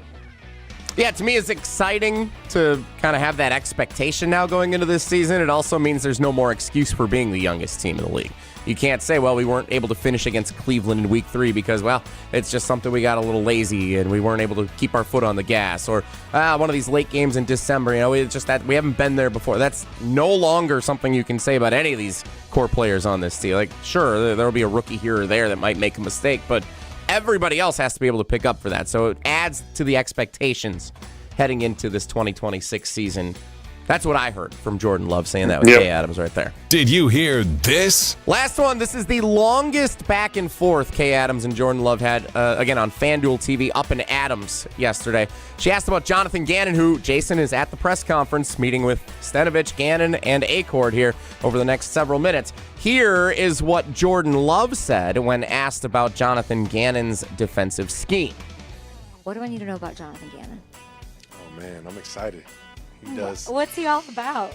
He does some great stuff. Let me say, we've played him obviously the past 2 seasons when he was with AZ, and that's one of those defenses that you got to spend extra time on during the week, because there's just so many different looks, so much pressure is crazy, kind of just 3 safety looks that is just so unique and different than a lot of defenses you see. So, I'm excited to see it come to life. I like that smile. What's his one-of-one play calling trait? Play calling trait 101? Just like something he does that's really saucy. Saucy? Well, I'll say, just the three safety defense. Obviously, you saw it, with Buda Baker and the Cardinals when he was over there. But it's one of those things where it's unique. Not a lot of teams do it, where you can have, the nickel kind of playing. Now he's a safety. Is he a nickel? Are they blitzing? Who's where? So you got guys kind of just everywhere on the back end, and it's very unique. So a lot of conversation there. Obviously, Jordan Love went to the well twice, Blue, talking about the three safety looks that Jonathan Gannon applies to the defense. When we're looking at the Packers defense, and you look at positions of strength and positions that are some of the top concerns going into this season, we've said offensive line is probably the top concern, but then corner is right up there in the mix as one of the top concern spots. Does the scheme that Jonathan Gannon brings as the defensive coordinator this year, and Jordan Love mentioning the three safety look, having the three great safeties as one of the strongest positions on the Packers roster, should that theoretically then make this defense that much better and give us more confidence heading into this 2026 season? Yeah, I mean, what it sounds like, and obviously with this defense, we know we have some very talented safeties. The safety room's talented, and which is a big plus. He's going to put his best players out there, and he's going to find spots for his best players to be on the field at all times, and let those guys make plays and make an impact. So that to me is a great thing, that you're not scheme kind of tied where, we're only playing this, so I can't get whoever on the field because we're in this scheme. It seems like he's going to adapt to the personnel that we have and make sure the best players are on the field at all times, and it's going to fit what the offense is trying to do against us, right? Like, he's going to try to dictate the terms, which to me is fantastic, and make offenses plan around what he's putting on the field instead of vice versa. It'll be interesting to see how everything gets deployed once they get going, right? I mean, you're not going to see much in preseason, in my opinion. Like, he's not going to give much away there. But week one, it'll be very interesting to see how these guys are deployed and the looks that he gives, and different looks and shells and schemes on the back end. Because we all know you can have really creative things on the back end. But if you're not getting home with a pass rush, everything gets exposed. So how he's able to match his creativeness with the back end scheme to what's going on in the front seven, and how he's able to create pressure until Micah gets back, obviously, is going to be very fun to watch, and something that I'm really interested in seeing how that develops over the first few weeks, because that to me is the key to this defense is how are they getting pressure on the quarterback? Is he going to be bringing pressures? Is he going to rely on 4 or 5 man rushes? And then if you do rely on a 4 or 5 man or on a 5 man rush or bring pressure and there's 6, what are you doing on the back end? Right? Like, so there's a lot of questions that I'm excited to get answered once this thing kicks off. But I don't think anyone ever had a doubt about Gannon's creativity and I think just overall, I think quality as a defensive coordinator. At least I didn't. When he got hired, I knew he was a quality defensive coordinator. I know people he was a bad head coach in Arizona. Well, Arizona stinks. All right, like, the team stinks. They paid a running back $53 million guaranteed dollars as a rookie. So, the team is not, it's not a good team. It's going to be hard to make that team be good regardless of who you are as a head coach. But you have to look at the body of work that he's done as a D coordinator and things like that. And his body works pretty good. So it'll be interesting to see how this thing kind of develops over the first few weeks of the season, and how his scheme is implemented. And what it sounds like, it's going to change from week to week based on opponent and based on how guys are performing, which is what you want. You want to put in the players that are performing at the highest level. And then once you identify that, how do you adjust your scheme to that? I think that's what I'm looking forward to, and hopefully that's what makes this Gannon defense very good. So, last question for you on this, and obviously Jonathan Gannon is meeting with the media, if not right now, in any minute here. Jason's at the press conference. He'll return to the show once he and Stenovich and Cam Achord are done speaking this morning up in Green Bay. So Micah Parsons is out for the first, at least we're looking 5-6 weeks, maybe even a little bit longer. It's a new defensive coordinator getting acclimated to this new group of guys. You got a couple of rookies who could be significant players in this role, if it's going to be Cisse or anybody else. When or how do you assess the defense? Like, at what point, like, obviously week one, the Vikings have a good offensive team, and Kyler Murray, you don't know what they're going to do. They could come out and score some points on the Packers in week one. So I don't think it would be fair to judge the defense on week one and say, oh, Gannon didn't have the team ready. Is it in October when Micah's back? Is it a full season before we can fully assess it? How do you assess how this defense is acclimating with Jonathan Gannon as its new defensive coordinator, given the timeline of events here coming up this season? Yeah, I mean, I think you got to give them at least the first quarter of the season, right? Like, and that's old NFL talk when there was only 16 games. So, like, the first 4 games, you got to see how this thing plays out and let guys get comfortable with the scheme and the adjustments that have to be made on the fly, and guys getting used to calls and everything that comes associated with that. Then game playing against a team, and then, executing that against a certain team and then changing it from week to week. So I think you give them 3 to 4 games to see how this thing kind of evolves a little bit, in my opinion, before you start making any judgment, right? Like, before you start questioning this or that. And then obviously once Micah gets back, there's your wild card, and you put that on the table, and now things can completely change again. So I won't be too critical early on unless they're just getting absolutely ripped apart. Then there's some questions like, okay, like, why are we doing this or why are we doing that? But I don't see that being the case.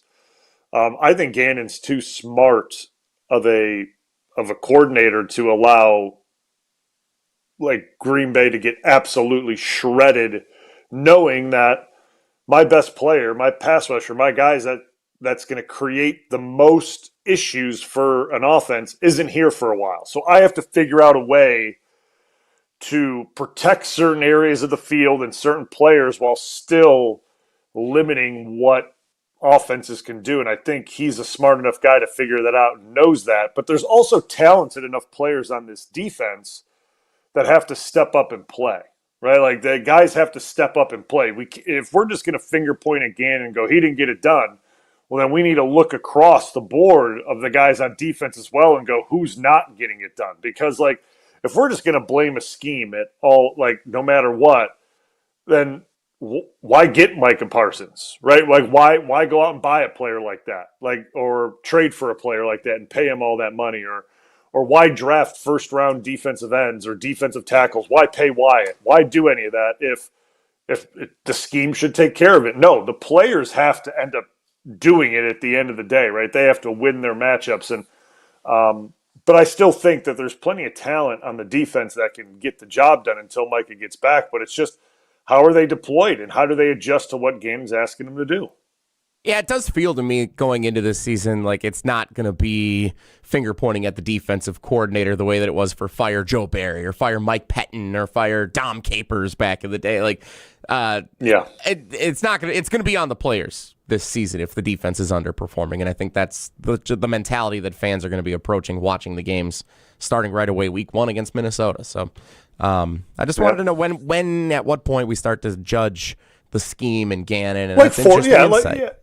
Like 4 weeks, I think, because you got to give guys time to adjust to it, right? Like, you got to give them time to, like, make those adjustments that they've been practicing and that he's putting in on the field live as things are happening and moving, and see how guys adjust to it. So, like, you got to give it a little bit of time. You can't just say, oh, week 1, this didn't look good, that didn't look good, this is going to be a failure. Like, no, you got to give guys time to adjust to that. And because if that were the case, Matt LaFleur's first game in Chicago when we only scored 10 points, people would have said, all right, this offense sucks. This team's going to suck. They can't score any points. And, this was a failure. And clearly it did end up being that. A lot of points have been scored since his first game in Chicago, week 1 of his opening tenure. So, like, you got to give things a little bit of time to adjust. I remember that week 1 game, like, yeah, we practiced it. We felt really good about the offense, but nothing prepares you for making in-game adjustments and doing different things until you actually go out there and do it live and get the reps. And to me, we got to give the same grace to Gannon and this defense as well. I know you were playing in the game. I was still producing this show the day after that first Thursday night game, and we did take some of those calls on this show. Yeah, I'm sure. What is this guy doing? The offensive guru, he's got 10 points on the run. That did happen here on Wilde and Tausch across our shows all day. Yeah, I'm sure. Wasn't this more fun than talking about Badger football in Iowa? And I really we could have done that. What a great alternative instead. Kirk would never say something like that. So that's not. We wouldn't have been talking about Iowa football. Time now for trivia on Wilde and Tausch, presented by Cousin Subs. It is a Wisconsin Geography Wednesday, and one of the questions, actually maybe even more than one of the questions, for sure one of them, has a Bryan Bulaga twist on Wisconsin Geography Wednesday. Let's take caller number 14. Caller number 14 right now at 844-770-3776. Caller number 14, 844-770-3776. Your chance to play Wilde and Tausch trivia on a Wisconsin Geography Wednesday, presented by Cousin Subs. Jason Wilde at the Packers coordinator, media availability. He'll return to the show once he's done up in Green Bay. Homer scheduled to appear coming up. Oh, a little Homer and Blue reunion coming up. But first, Wilde and Tausch trivia, presented by Cousin Subs. That's coming up next on Wilde and Tausch. And before anything else, let's hear from Tausch as we head to commercial break here, talking about the great people over at Hard Rock Casino Rockford. A lot of fun stuff going on just south of the Illinois border. Stick around. Trivia's next. It's Wilde and Tausch.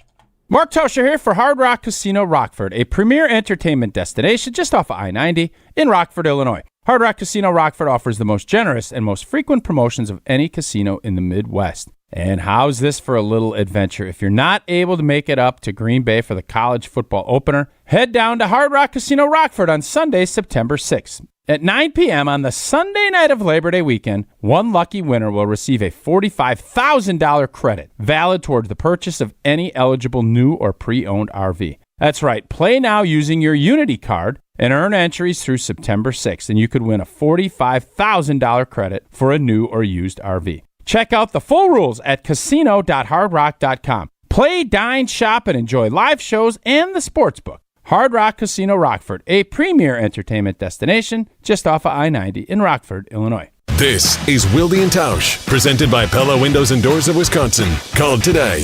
855-PELLA-WI, and online at PellaWI.com/radio. What life events have you experienced over the past couple of years? Well, maybe one is coming up. The sale of a company, death, divorce, a health crisis, or helping to pay for college or a wedding. Well, Annex Wealth Management has assisted clients with life events, but planning for them can make all the difference. Knowing what you own, why you own it, and how much you're paying for it is a big part of smart financial planning. Annex has an entire in-house team that works together so you can make informed decisions when life events come up. Click Get Started at AnnexWealth.com. Brew Crew Tuesdays are back on August 18th. Churio sends it deep to left, and there she goes. Catch the Brewers on local TV as they battle the Seattle Mariners. And Yelich launches one deep right center field. Forget about it. Oh, my goodness. Third deck. This edition of Brew Crew Tuesdays is presented by Delta Dental of Wisconsin. Tune in August 18th at 6:40 on WISC TV in Madison, or check your local listings to watch the game. Since 1956, Hallman Lindsay Paints has been making paint in Wisconsin for Wisconsin. Because of their commitment to making great paint for Wisconsinites, Hallman Lindsay has grown over the years to 27 locations in this great state. Headquarters in Sun Prairie with a state-of-the-art facility, Hallman Lindsay has the paints you need to make your job better. From do-it-yourself to professional, Hallman Lindsay has paint for everyone. Visit one of their local locations today in Madison, Sun Prairie, Middleton, and Janesville. Ben Brust here to tell you about Zimbrick European. They're Mercedes, Audi, Porsche, and certified pre-owned. But the best part is I've been working with them since 2018, and the evolution has been a 2-door, a 4-door, and now it's time for an SUV. My life has changed, and it's changed with Zimbrick European. Being a dad has made it really important to have the comfort and the safety that the SUV will bring me. Again, Zimbrick European off the Beltline at Rimrock Road. Of course, I found the sexiest car on the lot. Check them out. Dad, what do you do at work? I help people protect what matters most. Hi, this is Jeffrey Beckman, owner at J&K Security Solutions. That's the mission behind J&K Security Solutions. Whether it's advanced surveillance, fire alarms, access control, or video monitoring, J&K helps businesses and families throughout southern Wisconsin stay secure. Sounds pretty important. It is. Visit jksecurity.com to learn more. J&K Security Solutions, protecting what matters most in your life. Paul Hansen here, founder of Iron Jock. Worried about the heat this summer? Don't sweat it. Our gear is made for real life. Iron Jock apparel combines moisture wicking with superior cooling and advanced odor-fighting silver ion technology that eliminates 99.9% of odor causing bacteria, so you are fresh for whatever's next. Our focus is simple. Make apparel that performs hard no matter where you are or what you are doing. Visit us at ironjock.com to experience the difference.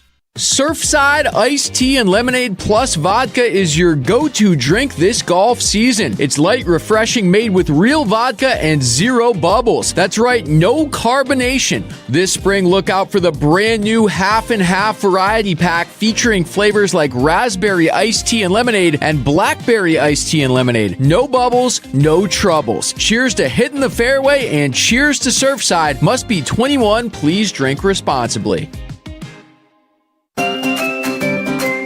This is Aaron Brown, owner of Siding Unlimited with my brother and business partner, Eric Brown. Siding Unlimited is Madison's choice for siding, windows, roofing, and doors. Siding Unlimited delivers on expectations because our experience, integrity, and craftsmanship come through on every project.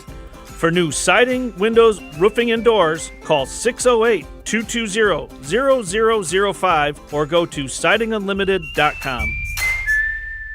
All hail King Vaughn. And watching it at the wall. Goodbye! Off the batter's eye. Andrew Vaughn has gone deep. You're listening to Madison's home of the Brewers, 100.5 ESPN.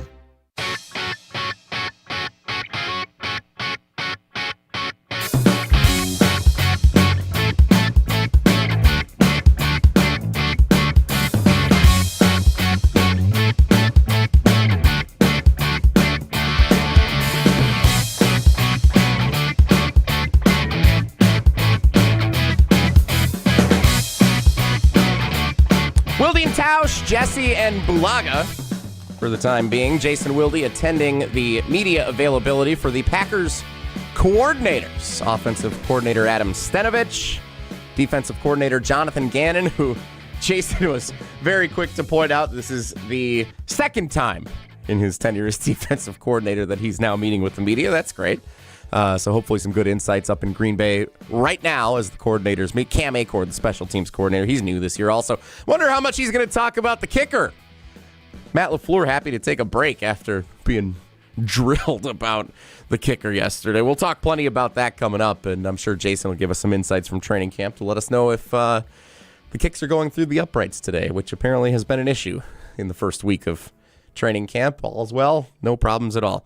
Jesse and Bulaga on Wilde and Tausch. It is time now to play Wilde and Tausch Trivia, which is presented by Cousin Subs. Wilde and Tausch Trivia is brought to you by Cousin Subs. National Sandwich Month is here. Cousins Club members earn exclusive rewards throughout August. Join now by downloading the Cousin Subs app. Cousin Subs. We believe in better. Did you know it was National Sandwich Month, Blue? No idea. Well, happy National Sandwich Month in addition to the Wilde and Tausch 10th anniversary coming up on Saturday. Cousin Subs brings us Wilde and Tausch Trivia, and we've got a proven veteran back to compete today. It's Bill in New Berlin. Bill, welcome back to the show. No Jason, no Tausch. You get Jesse and Bulaga today on a Wisconsin Geography Wednesday. How you doing? Good. Yeah, I'm doing well. How are you guys? We're great because we've been able to play Kay Adams audio and now talk to you, and then Homer's coming up next, and so Blue and I haven't had a chance to get into the debates that we typically would get in if it was just the two of us hosting the show on Wisconsin football and whatnot, so we're doing great. Blue, do you have the questions? Are you good to ask the second one here? I wrote it just for you. Are you good to read the second one here in Wilde and Tausch? Yeah, I got it. There's a typo in it, but I figured it out. Well, thanks for pointing that out. I appreciate that. It's very kind of you. All right, Bill, question number 1 you get from me. Hopefully there's no typos. Latitudinally. Leading us off right away. Which of these Wisconsin cities is located farthest south? Farthest south. Is it Twin Lakes, 3 Lakes, or Quintuple Lakes? Oh man, I'll go with 3 Lakes. 3 Lakes is very far north. 3 Lakes is up in that like Eagle River region, the true up north, as Tausch would say. Twin Lakes is pretty far south, close to the Illinois border. I regret to inform you. Twin Lakes, your correct answer for question 1. Bill, tough start, but Bryan Bulaga has question 2 with a typo. Maybe you'll be able to bounce back. Yep. All right, Bill. According to data from the 2020 U.S. Census, which of these Wisconsin cities has the largest population of any city in Iowa County? Is it Dodgeville, Fall River, or Onalaska?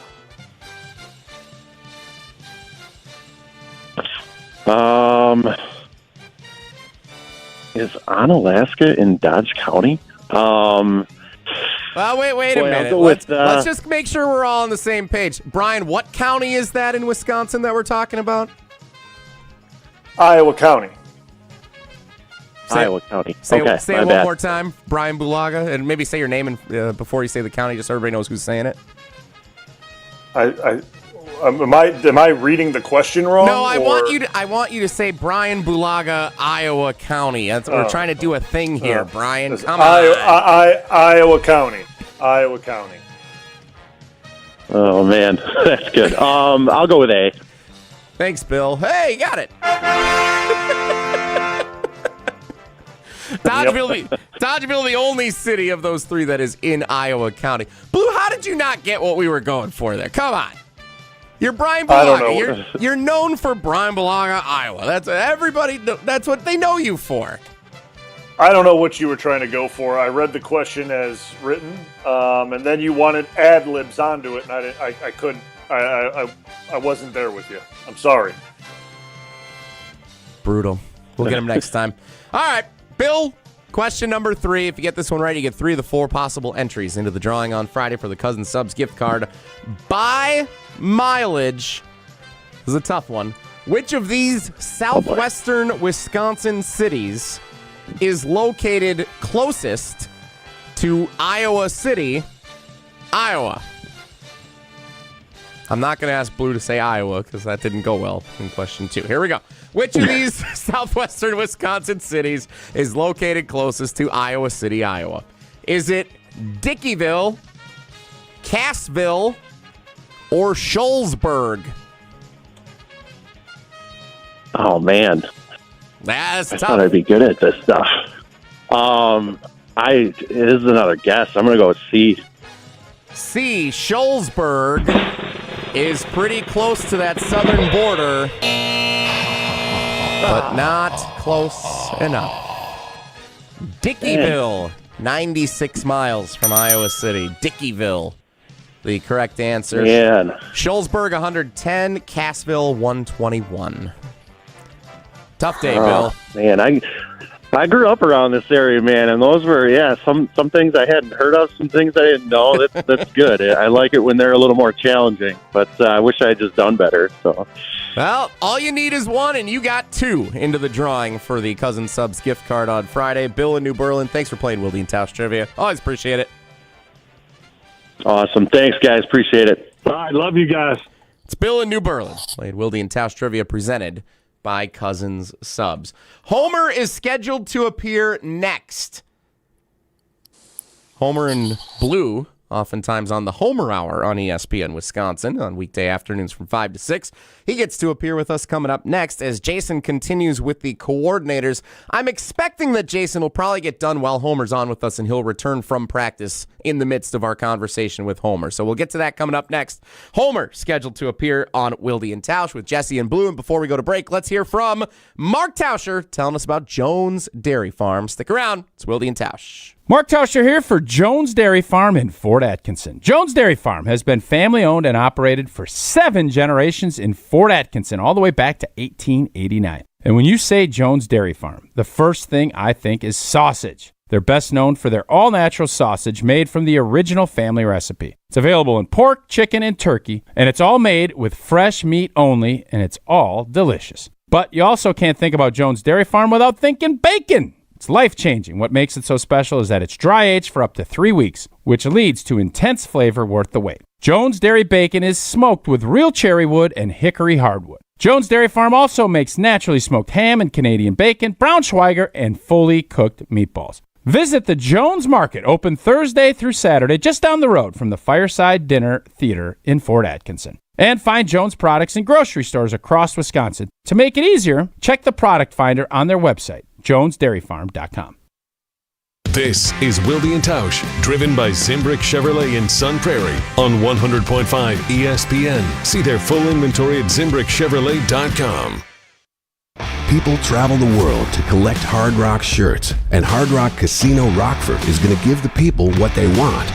Get in on the action at Hard Rock Casino Rockford, where all new Unity card signups receive an official Hard Rock shirt, plus free play to kickstart a winning streak. Whether you're spinning the slots or playing the tables, you'll be dressed for success. Hard Rock Casino Rockford. Let's Hard Rock. If you or someone you know has a gambling problem, call 1-800-GAMBLER or text ILGAMB to 833-234. Shopping for new windows and doors shouldn't feel like a negotiation. Pella Windows and Doors of Wisconsin doesn't believe in games. They never inflate pricing, and there's no high-pressure sales pitch. Just premium windows and doors built for long-term comfort, beauty, and peace of mind. Buy direct through Pella, and one trusted team handles everything with Pella certified installers every step of the way. Real pricing, premium quality, no games. Pella Windows and Doors of Wisconsin. Schedule your free in-home consultation today at PellaWI.com. Tito's Handmade Vodka is America's favorite vodka for a reason. From the first legal distillery in Texas, Tito's is 6 times distilled till it's just right and naturally gluten-free, making it a high-quality spirit that mixes with just about anything, from the smoothest martinis to the best Bloody Marys. Tito's is known for giving back, teaming up with nonprofits to serve its communities and do good for dogs. Make your next cocktail with Tito's. Distilled and bottled by 5th Generation Inc., Austin, Texas. 40% alcohol by volume. Savor responsibly. Mark Tauscher here for Pizza Hut. I've been telling you for a while now how much I've loved Pizza Hut going back to the days when I was a kid participating in their legendary Book It program. Well, how's this for a throwback? Introducing Pizza Hut's Throwback Value Menu. Features their iconic personal pan pizza, just $3. And a medium one-topping original stuffed crust pizza for just $10. You asked for it, so they delivered. It's the Throwback Value Menu from Pizza Hut. Order on the Pizza Hut app or at pizzahut.com. Pizza Hut. No one out-pizzas the Hut. Mike, what's one of the most important questions people should be asking about metal roofing? It should be who's doing the installation. It takes focus, precision, and technical experience. We'll answer all your questions. After all, we are masters of metal roofing. I'm Mike. And Mary Sweta. Enjoy the long-lasting architectural strength and beauty of a Sweta metal roof. SWITA metalroofing.com. Sweta Metal Roofing, the last roof you'll ever need. Ben Brust here to tell you about why your next work van should be from Mercedes-Benz Sprinter at Zimbrick European. First off, we have versatility. The Sprinter vans offer 16 body types and thousands of ways to customize that space. Number 2, we have reliability. Sprinter's most powerful diesel engines last longer and require less maintenance, spend more time on the road and less time in those bays. Number 3, we have safety. Sprinter's safety technologies include curtain airbags all around, load adaptive electronic stability program, and crosswind and attention assist. Number 4, Van Care Mobile. Our our maintenance team can come to you with routine service. Who wants to go in? Let them come to you. They work with multiple trucks on one visit. Use the Mercedes Me Connect. And last but not least, get your Zimbrick Sprinter at Zimbrick European at Rimrock Road and the Beltline, or go online at ZimbrickEuropean.com, because your next Mercedes Sprinter van is waiting for you.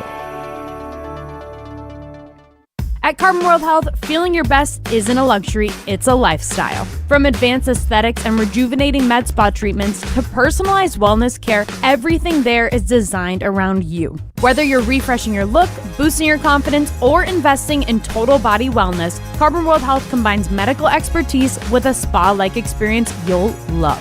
Discover the med spa Sun Prairie is talking about. Book your consultation today at Carbon World Health, where wellness meets results.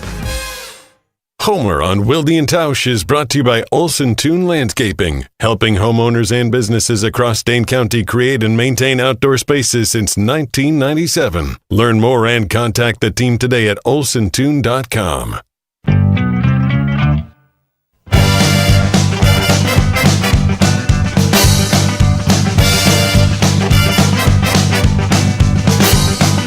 Whatever you do, make sure you do it right. As Jason likes to say, you know what that music means.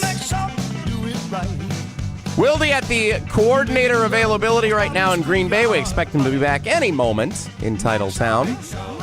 I'm Jesse Nelson, the producer of the show. I'm stepping in as the substitute host for the time being, along with our cousin sub of the day, Bryan Bulaga, cousin subs we believe in better. And joining us now on the Yuengling guest hotline, Yuengling, the oldest brewery in America, now officially in Wisconsin, DG Yuengling & Son, Pottsville, PA. Enjoy responsibly. It is our friend Homer, host of the Homer Hour, weekdays 5 to 6 on ESPN Wisconsin. Bryan Bulaga's on that show a couple of times a week. Homer, good morning. How are you?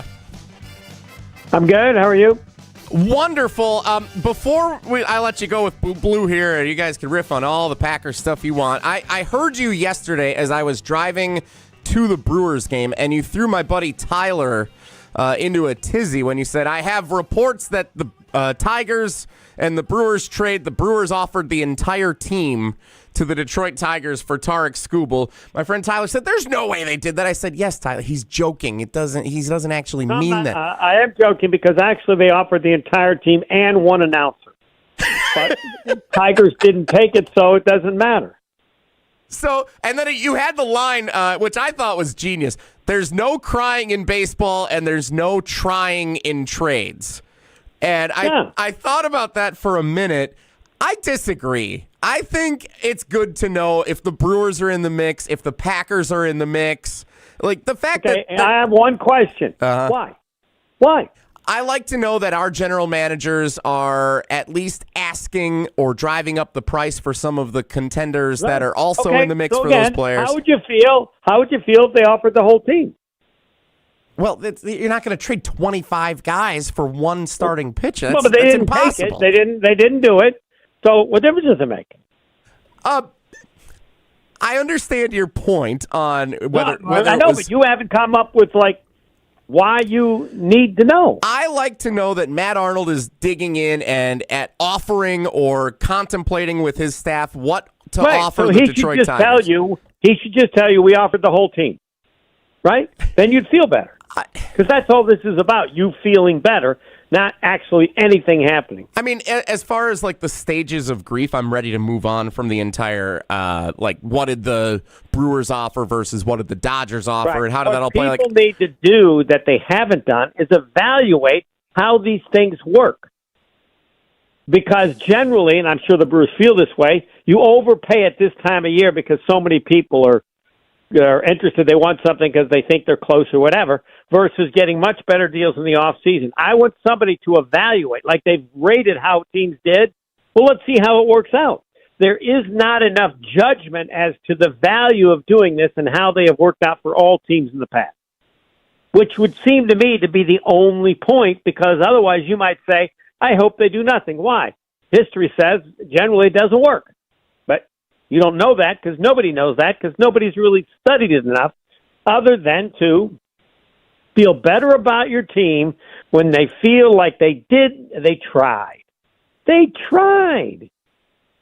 Yeah, Oh. I think to some extent it's nice to know that our teams are trying on these I checked trades. with Don Morton, coach at Wisconsin. He said many times he tried. He tried. I mean, man. But does it not? I They understand. never won. What? In the scope of it, I understand that it's kind of ridiculous to say, nothing. well, they tried it. Absolutely nothing. As you learned when the Packers traded for Micah Parsons. But it's still better to know that the team did try and have an offer than to say, we didn't even bother. Like when McCarthy got up there and said, is a trade deadline today? Like, it's nicer to know that they're at least in the mix, that they're contemplating if there's a way to make the team better. It is better to know that they tried. Then okay, I can't. I don't have anything else to say. When you tell me that it's just better that 2 and 2 is 5, I can't argue with you that. I'm sorry. Doesn't make a damn bit of difference. Every situation is different, and again, you don't know if it was the Brewers, you don't know if it's the Tigers, you don't know anything. So I suggest the Brewers, anytime they don't do something, they say we offered the whole team. So that you'd feel better, wouldn't you? I would not. That's preposterous, and you know it. But it's nice to know that they were contemplating. What did Matt Arnold say the other day? If you knew, would you feel better if you knew they offered the whole team? Yes or no? No, but Matt Arnold saying they were. Oh, wait! You want them to try, but there's a limit to how hard you want them to try. No, there's a limit to the preposterous nature of saying they offered the roof on American Family Field to the Tigers. They offer half the team. Now, are you still upset, or are you getting happier? I'm getting happier, yeah. All right, so they pick out the players that you wish they had offered, and they'll mention that they offered them, and of course, it didn't work, but then you'd be happier. Who do you wish the Brewers would have offered that make you feel good? If we would know the exact prospects they offered. Whoever you pick, I'm going to tell you they offered those players. Well, just to make you feel better. Pick out, but I want to know which one. 25 is too many. Half the team is too many. So what would you feel was inappropriate? Well, because again, the Tigers didn't accept it. I would like for McCalvy Adam McCalvy of Brewers.com had the information on who is speculating and talking to different sources around the league who the Brewers may or may not have had in this trade package. I would like to know if it was Logan Henderson, Luis Pena, and Adam Shesky from Double A. If I knew that it was those three, two of the guys are top 100 prospects, the other is a major league starting pitcher. My sources tell me that's exactly who it was. Now how do you feel? Then I'm mad at the Tigers for not taking that deal and instead sending Scooble to LA and ruining baseball. Yep. There you go. Aren't you mad at the Tigers? Aren't you mad about this entire thing? No. Why not? I don't know. I mean, I would like to have done it, but it didn't happen, and then so we move on, and it makes it more difficult, even less likely they win the World Series, but I suspect their view is that it'll tell us more about how the young players we have can compete under pressure, and they believe that the deals are way, way better in the offseason. They're going to make some deals. They got too many young players and not enough positions. But please understand that this is nothing compared to the biggest problem that the Brewers have. Which is what? Christian Yelich. Yeah. What do you do? I mean, you gonna bench him? Huh? I was he should be benched. I was at the game last night, and I know Murphy talked about it after that fans started booing. It wasn't a lot. It was a hand, like a dozen fans might have started booing. I could never him. boo Christian Yelich. No, I could never do it. But he struck out swinging early in the game, and a guy sitting a couple rows behind us last night was like, there's a shocker. Like, everybody knows it's not going to end well when Christian Yelich is at the plate right now, which is not a good place to be for anybody. Been that way anybody. For some time. I tell people, when you watch him hit, you're surprised when he gets a hit, not when he strikes out. He looks terrible up there. So, but what do you do? Murph's a tough guy. I know you put him down to 7. That's the tough problem. They can't play him. He's hitting on the season about like Ortiz, which means in the last month he's been He's hitting like Perkins. How's that? What's the worst player you can pick up? Well, I believe my friend Tyler pointed out as we were sitting in the stands last night, Joey Ortiz currently has a better batting average than Christian Yelich for the season. Correct. Right. So, but Yelich has been good. So, I mean, I don't. I believe in Murphy, and I know Murphy is tough enough to make a change if he has to. But that's the biggest issue with the Brewers, to figure out offensively the best they can do. But the only way you're going to beat the Dodgers is not with offense. It's going to be with great pitching, because you're probably going to win 2-1, 3-2, or hope their bullpen is bad. So it's all going to come down to the level of pitching. And we'll see. I would assume Henderson, Harrison, and Amiz are the three. And can they pitch well enough to beat the Dodgers? It's how good is the pitching? I loved when Murphy took the guy out. Was it Sprout? What's the guy's name? Brandon Sprout. Yeah. I've never seen in my life a player taken out in the middle of an at-bat unless he got hurt. Wait. Like 3-1. You're going out. Other than Little League. I saw it in Little League because you bring in some bum. Kid can't pitch, but you're forced to pitch him a little bit. Yeah, but I think Murphy's saying, like, dude, we ain't doing this. We ain't running with this. And he could end up being a pretty good pitcher for the Brewers. I think he could end up being in the starting rotation in the future. But he stinks now. And Murphy's like, I've seen enough.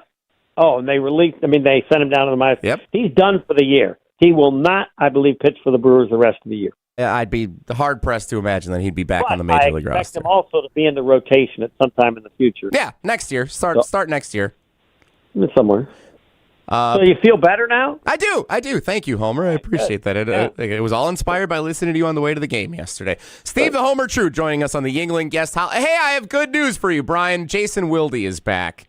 Wilde's back in Green Bay. What's up, Jason? I want to know if Bryan had any comment about anything I said. I agree with you, actually. I agree with your take on it more than Jesse's. Like, what? I mean, you want to feel good that your team tried? Like, I don't understand. I don't. To me, it doesn't. It was like when the Packers were going through that whole thing when I think when Goody said we want to be involved in the trade talks, but we're not going to do any of the trade talks. Like, what's the point of being involved if you're not going to do them? So I'm kind of with Homer on it. Like, what did you want to give up, Jesse? Like, did you want to give up the 3 best players to get the pitcher? Did you want to give up 10 players to get the, like, what would have made the situation better? You don't think it makes a difference? I'm trying to think of a relevant trade that didn't come. Khalil Mack. To know that the Packers were in on conversations when Khalil Mack was being traded, it didn't make a difference to you to know that they were in on that and that there were discussions being had versus if it would have just been, we didn't even explore the opportunity. We figured it was, like, there's no difference in that to you. No. What does it matter to me? Because it means that the Packers are that close to acquiring a big-name player who's a difference maker on a certain side of the ball or at whatever position, and that's something that they identify as an area of improvement, and that they don't feel great that they have a Super Bowl contending roster across the board because they are exploring the opportunity to get better at that position. But then if it doesn't pan out, then you're really mad and upset the way you are. Why put yourself through that when if it happens, it happens. If it doesn't, it doesn't. Like, the fact that you feel like you have to be involved. Brian, and let me add, given that you've experienced it happening with Micah Parsons, that should make you feel how irrelevant all the other thoughts were. Because it actually happened, and you know how great that is. Why? Because it happened. Exactly. It actually happened, so then you could talk about what they gave up to acquire him. So then then you could have that discussion. But, like, if you didn't end up getting him, then it was just all hearsay and talk. And it didn't work out. Whatever. Time to move on. And what the truth is, doesn't matter. Correct. Exactly. What the truth was or what they offered or what they didn't offer, it doesn't matter. Because, Jesse, I guess my question is this. I would emphasize, if I was part of this, I would lie to my fans to make sure they like me more. Yeah, I would say we did whatever we could, but let me just say the Tigers, and Murphy said that a little bit, right? Like, you didn't understand how hard it worked. Yeah. And I just want to let you know, I would lie. Bryan wouldn't, but I would. My job is to keep my fans happy because it's all just BS. So, yeah, we did everything we could. I'm not real happy with the way Detroit handled it.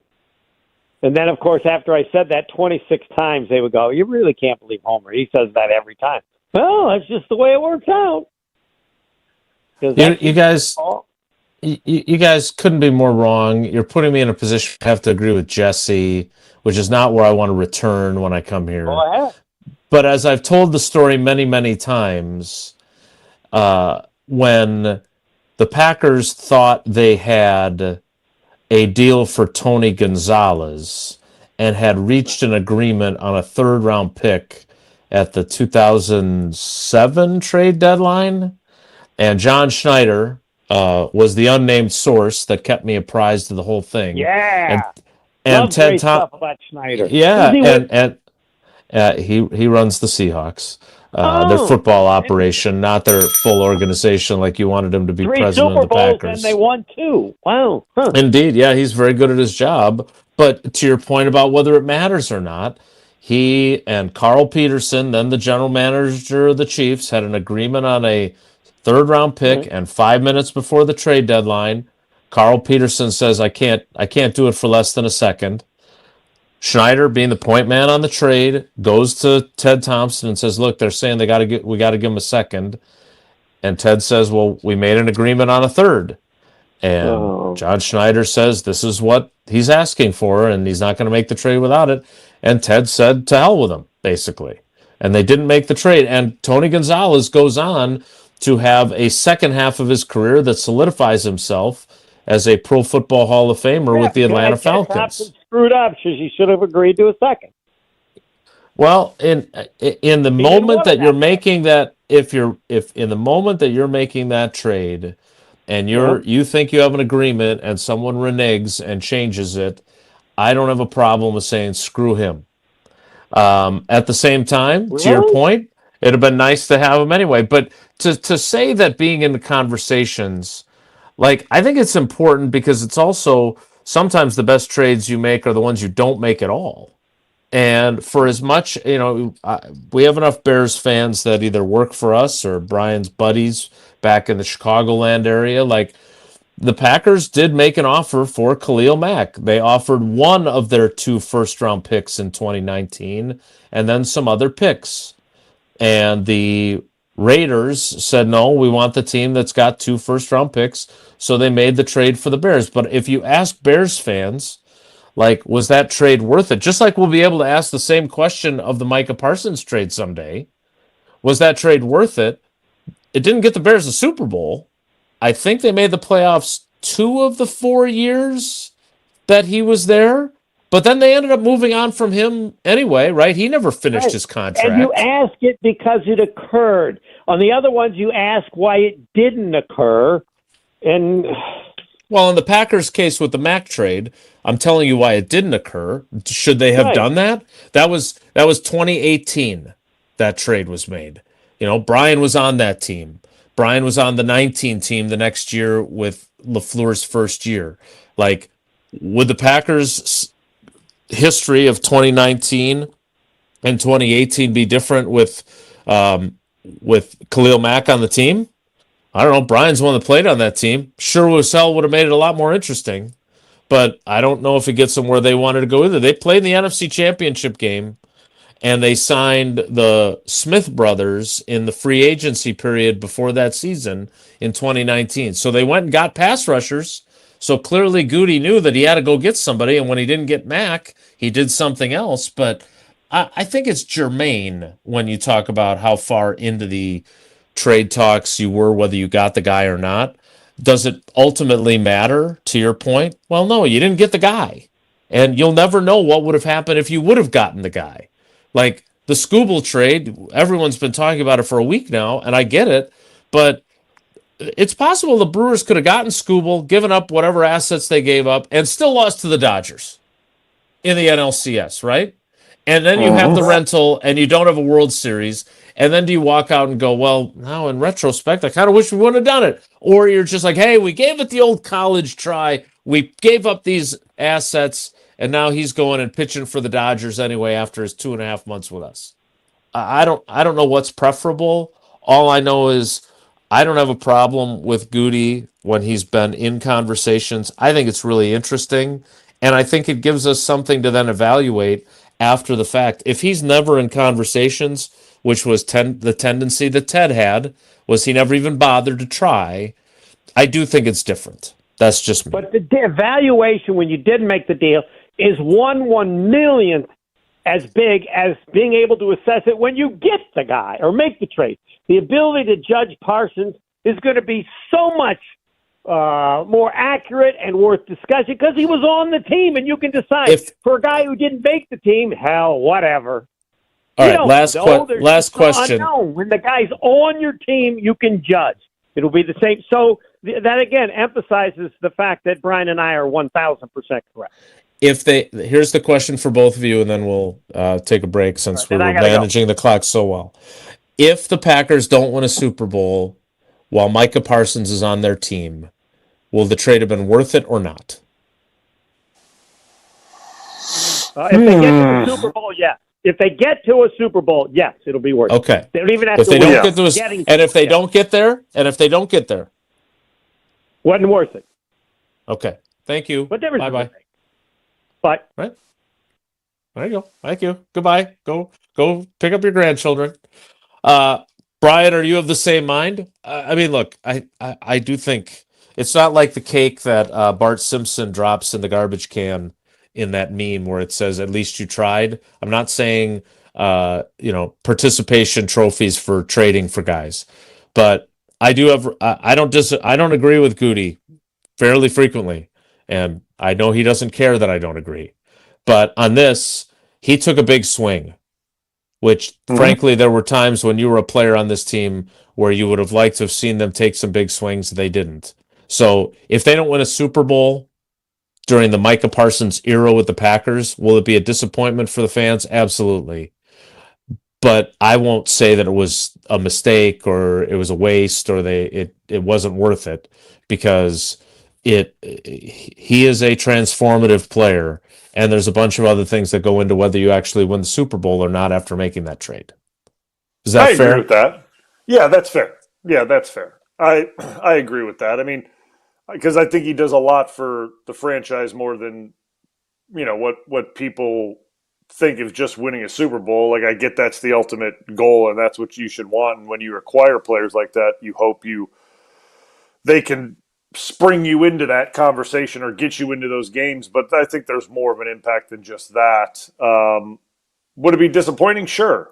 Yeah, for sure it would be. I mean, but then again, at the same time, like, you don't know what you would actually get with those first round picks. Right. And to me, that's where you look at it. I'd rather have had Micah Parsons and the opportunities that he could create than what if we had these first round picks and what they could have been. When we don't, I mean, you're looking at it from the same side of the aisle with the first round picks or acquiring Micah Parsons. So did you guys in the locker room ever do the what if with the Khalil Mack trade? I mean, you guys must have known that Goody did actually try.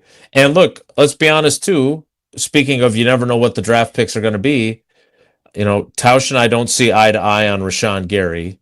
Darnell Savage did not turn out to be what they were hoping he'd be. Like, the two picks that they would have given up were Gary and Savage. In retrospect, the way they exercised those picks might have been worth trading for Khalil Mack. Do you guys remember? Do you remember any of that talk back in 2018? Because that trade was made I think it was right before the season, kind of like Parsons was. Do you remember that at all? I remember there was some conversations that we there was potential of it could happen, but history had normally shown us that we weren't a true player in those conversations, right? Like we were, you'd be floated around in them. Maybe there was discussion, but we were never a true player. So there wasn't any expectation that it would happen. Right. Right. There was never any guys in the locker room oh, this is going to happen. We have a good chance. None of that was ever thought about. We'll just put it that way. Okay. It's a fascinating rabbit hole to go down. All right, we need to finish off the 10 o'clock hour, and I need to hear how things went while I was gone with Steno and Jonathan Gannon and Cam Acord showing us how to hold the ball on for a kicker. We'll do that after we hear from Tausch, who tells us about MoMA. More Wilde and Tausch with Bryan Bulaga as our cousin sub of the day. Stick around. Mark Tauscher here, excited to tell you about my friends at MoMA. If you've been putting up with pain in your knee, shoulder, back, neck, don't just tough it out. Believe me, after all those years playing football, I know a thing or two about aches and pains. That's why I've partnered up with MoMA, the Midwest Orthopedic and Musculoskeletal Alliance. MoMA brings together trusted local providers like OIW, SMOC, and Innovative Pain, making it easier to find the right specialist and the right treatment for you. Whether you need care in one of their offices, the Surgery Center, Ortho Laser, which is what I've been using, Smart Scan, or Mosh, their experienced team is focused on helping you feel better and get back to living your life. Certainly helped me overcome some pretty bad knee pain thanks to the treatment at Ortho Laser that I've received throughout the summer. MoMA can get you back to doing what you love. Man, I highly recommend seeing their team, as I personally have seen what the right care can do. Call or walk in or learn more at MoMaMKE.com. That's MoMaMKE.com. The Milwaukee Brewers, the Pittsburgh Pirates. And a high fly ball, deep right field. This one's way back. Bye-bye baseball. Jake Bowers. Tune in tonight on 100.5 ESPN, Madison's home of the Brewers. Mark Tauscher here for the great team at Everlight Solar. There's a bunch of energy and excitement around both the championship push for baseball in Milwaukee and the start of brand new football seasons in Green Bay and Madison. And speaking of energy, here's an idea. How would you like to start saving money while also helping save the planet? All you have to do, make the energy switch with Everlight Solar. Our family is one of many who made the switch to solar over the last several years. We had known for a while we wanted to make the switch, but at the time we weren't exactly sure where to even start. That's when we met with Everlight Solar, and they outlined the entire process and educated us on the benefits of making the switch. Super simple. Join us in saving a ton of money and creating a greener environment for our family and the community by switching to solar. Learn more and schedule a free consultation at everlightsolar.com. That's everlightsolar.com. Rah. Pella Windows and Doors of Wisconsin present your Badger Minute. This Badger Minute is brought to you by Steinhoffels.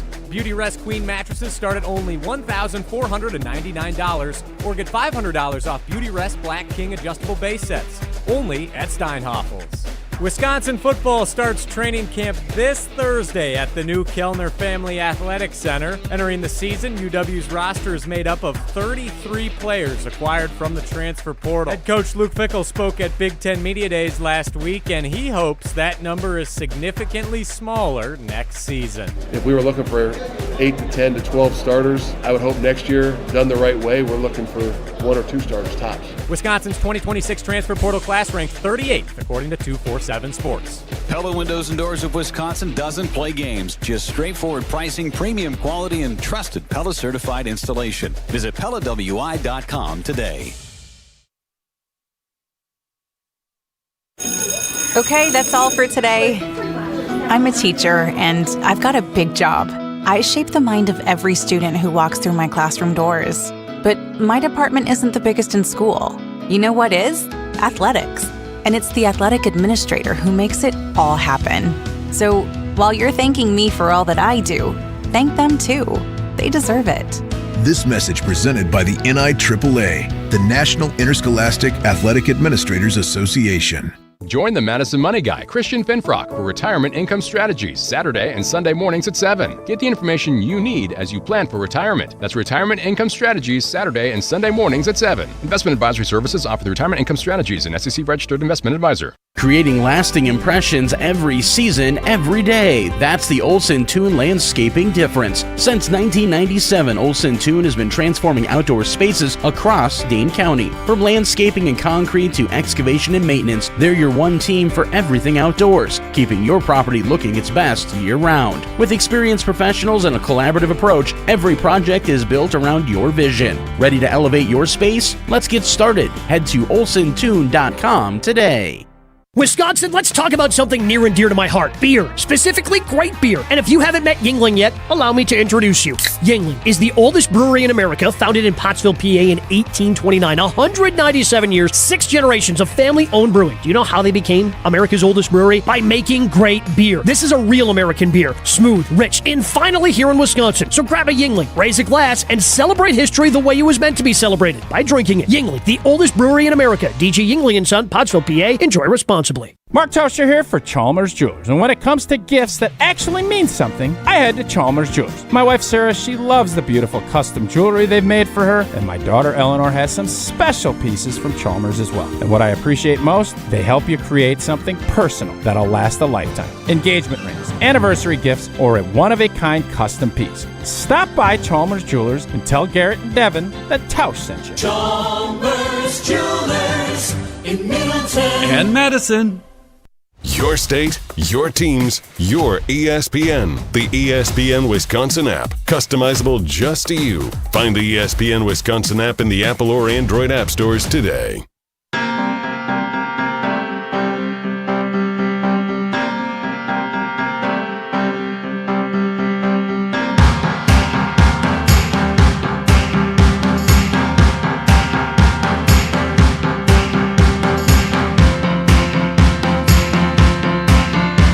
All right, I see that we're a little bit behind schedule now upon my return, but it's good to be back. I'm happy to be here. Jesse, did you lose control while you were with Homer there? I mean, I came back at 10:49, and not only was he still talking, but then we kept talking with him till about 11:05. Everything go okay while I was gone? Quite frankly, my intention there was to hand things over to Homer and Blue to talk about, football things. I just wanted to mention that I was listening to Homer on my way into the Brewers game with Tier 1 Tyler yesterday. He had this take on not caring about what the trade offer was that the Brewers offered the Tigers, and little did I know, 35 minutes later, we're still wrapping up the conversation on it. But I'm glad you're on my team with it. It's nice to have some backing. I appreciate that. I'm not thrilled to have to acknowledge that, but that's the truth. All right, I want to get to the 11 o'clock hour because Cam Acord talked and demonstrated how to hold a ball for a field goal kicker, which, again, I do want to say it was great. It was really interesting. I enjoyed it. Kind of like I don't give a damn about whether or not you were negotiating the trade. You didn't get the guy. There was a lot of misdirection. We're worried about how he hits the ball. We're not necessarily worried about whether it goes through at practice. Where the winds at Radnitsky Field are worse than they are at Lambeau. So that's factoring into his performance. Again, I understand they have to support their guy. But there was a lot of that, and Cam Acord he's entertaining. I know everybody thinks I love Bisaccia, but he was really good. Jonathan Gannon addressed a bunch of things on defense, and then we talked to Steno, who was the only guy that we didn't have to introduce ourselves to. I'll explain that in a second. But I channeled my inner, in fact, I even said it, I channeled my inner Campy with a question about the left tackle backup situation.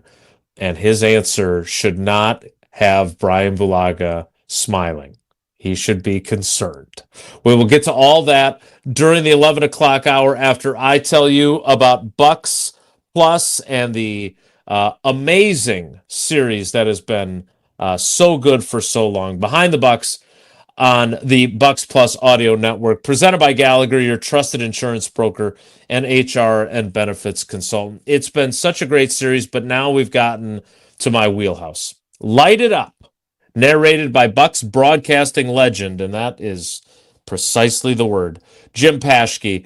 It's an oral history of the 2000-2001 Milwaukee Bucks, a team that I covered. Ray Allen, Big Dog, Sam Cassell, Tim Thomas. From the Big Three to a Hall of Fame coach in George Karl, this is the story of a generational team that brought the city together and brought the Bradley Center to life. You can find Behind the Bucks on bucks.com/plus, the Bucks app, the ESPN Wisconsin app, and wherever you get your podcast. Behind the Bucks, presented by Gallagher. We'll kick off the 11 o'clock hour, a bit tardy, but it'll be worth it, in 2 minutes, so stick around.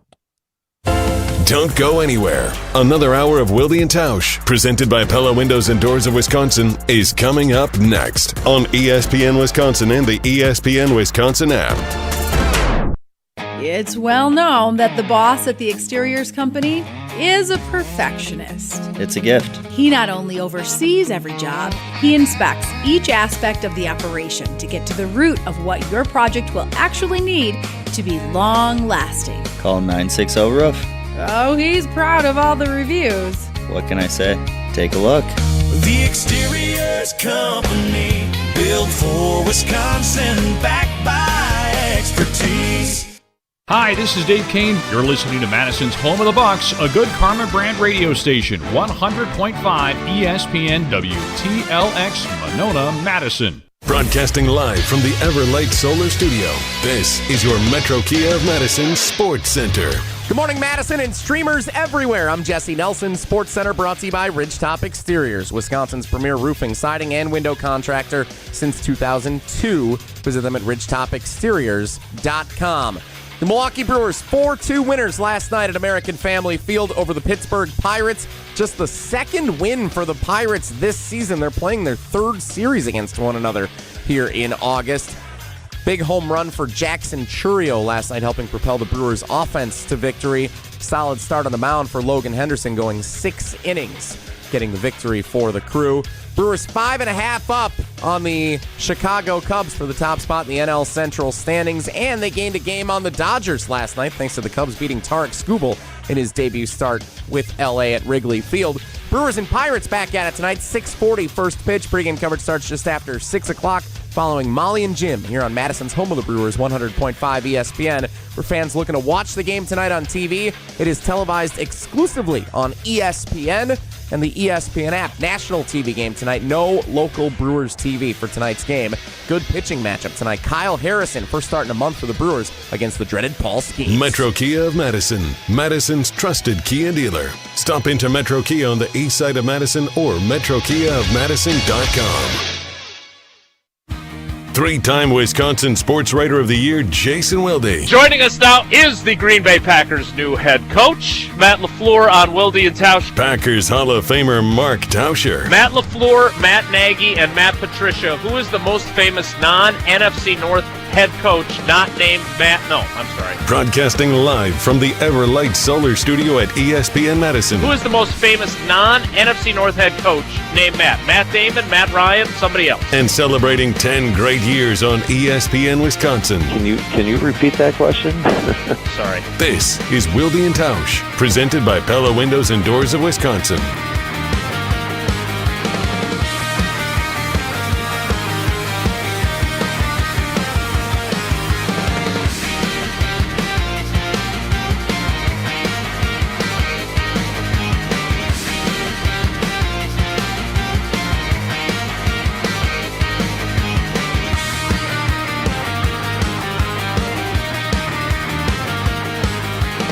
The 11 o'clock hour of Wilde and Tausch, with Bryan Bulaga as our cousin sub of the day, cousin subs, we believe in better, begins now.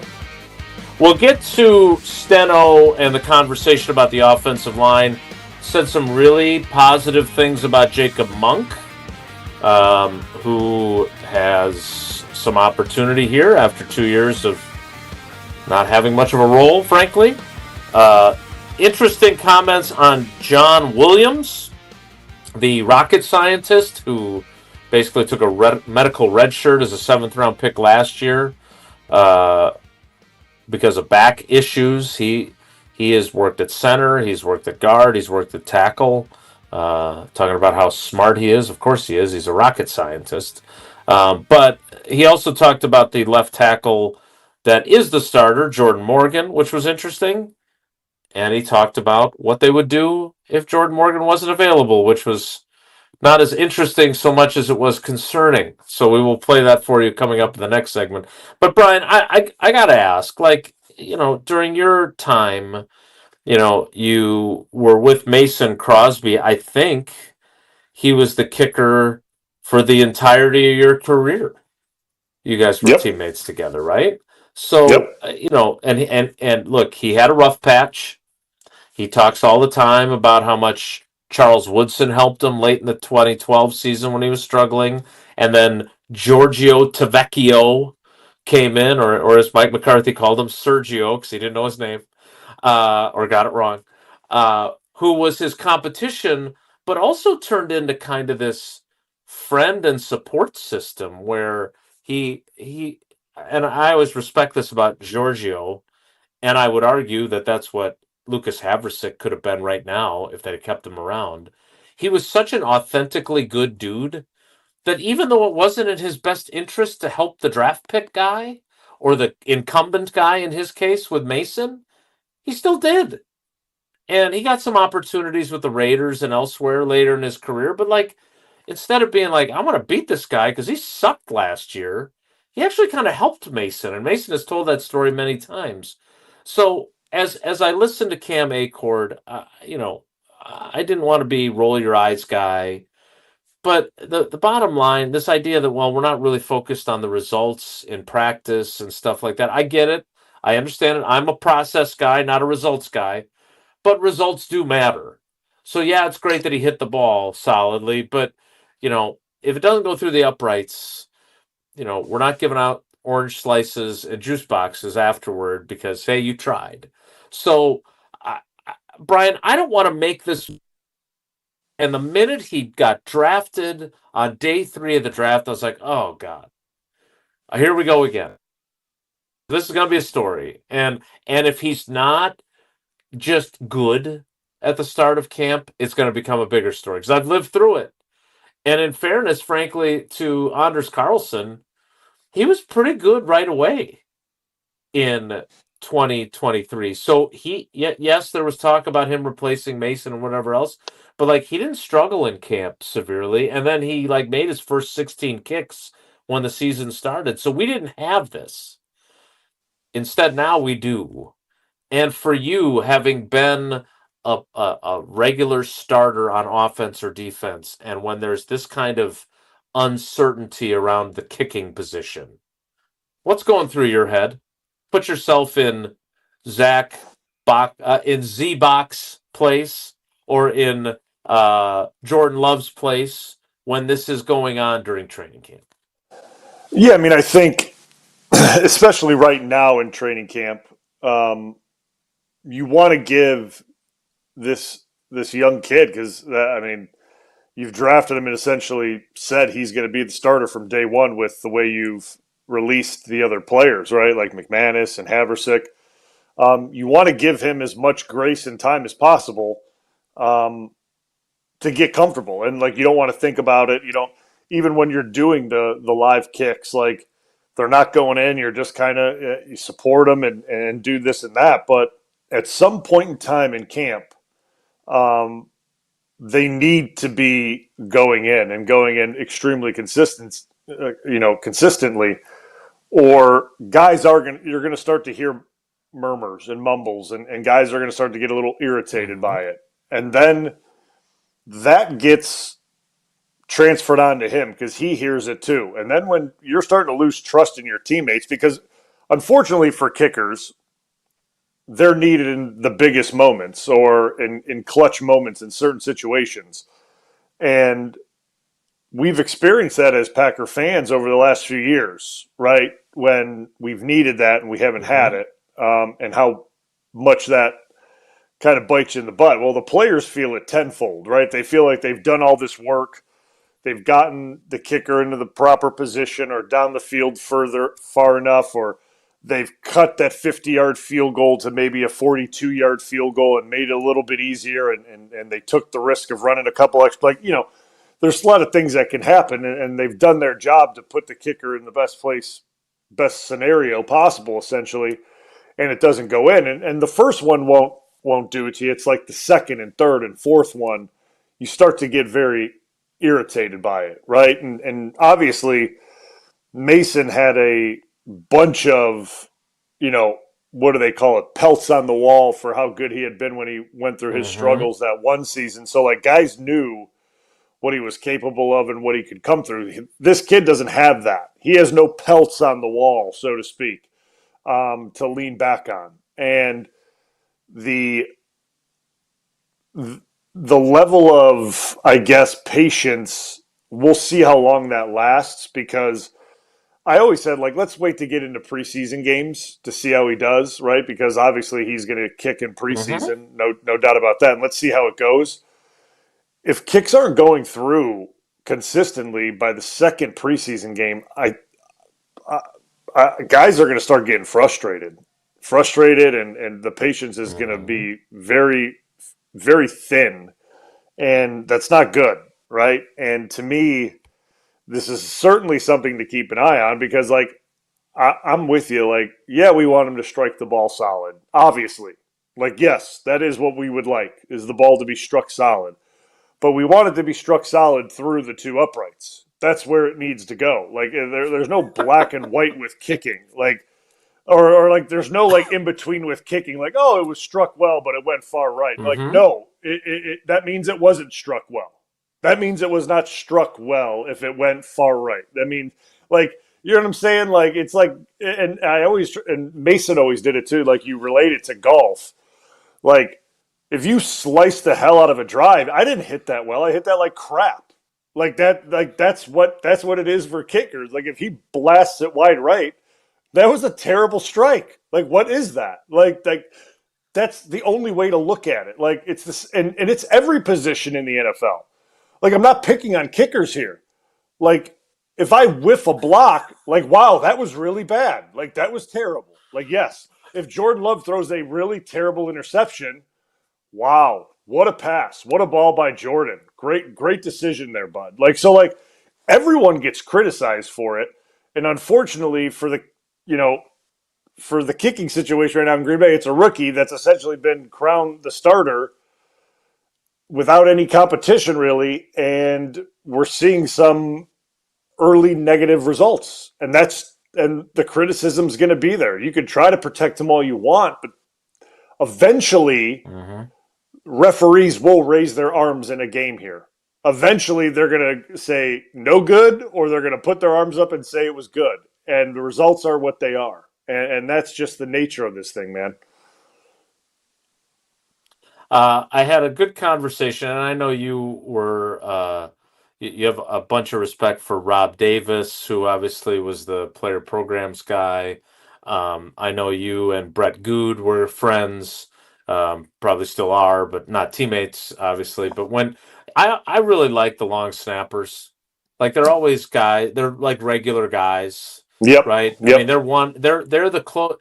As much as I love the offensive line end of the locker room, because you guys are down to earth dudes, the long snappers are much closer to me because they're like one skill set away from not playing in the NFL at all, right? Correct. Because they've developed that one skill set, and so I talked to Matt Orzek, and I'm going to write about it a little bit later, but Matt's great, and in talking with him, he did say that he felt like Smack is pressing because he didn't have a great off season, and he got to camp and wanted to make up for it. And just for you, Bryan, as someone who played as long as you did in the league, I would just ask this: how perilous is that when you start to, because again, if he asked me, I'd be like, look, man, that stuff is over. Like I'm sure you say this to Declan during a soccer game. Next play.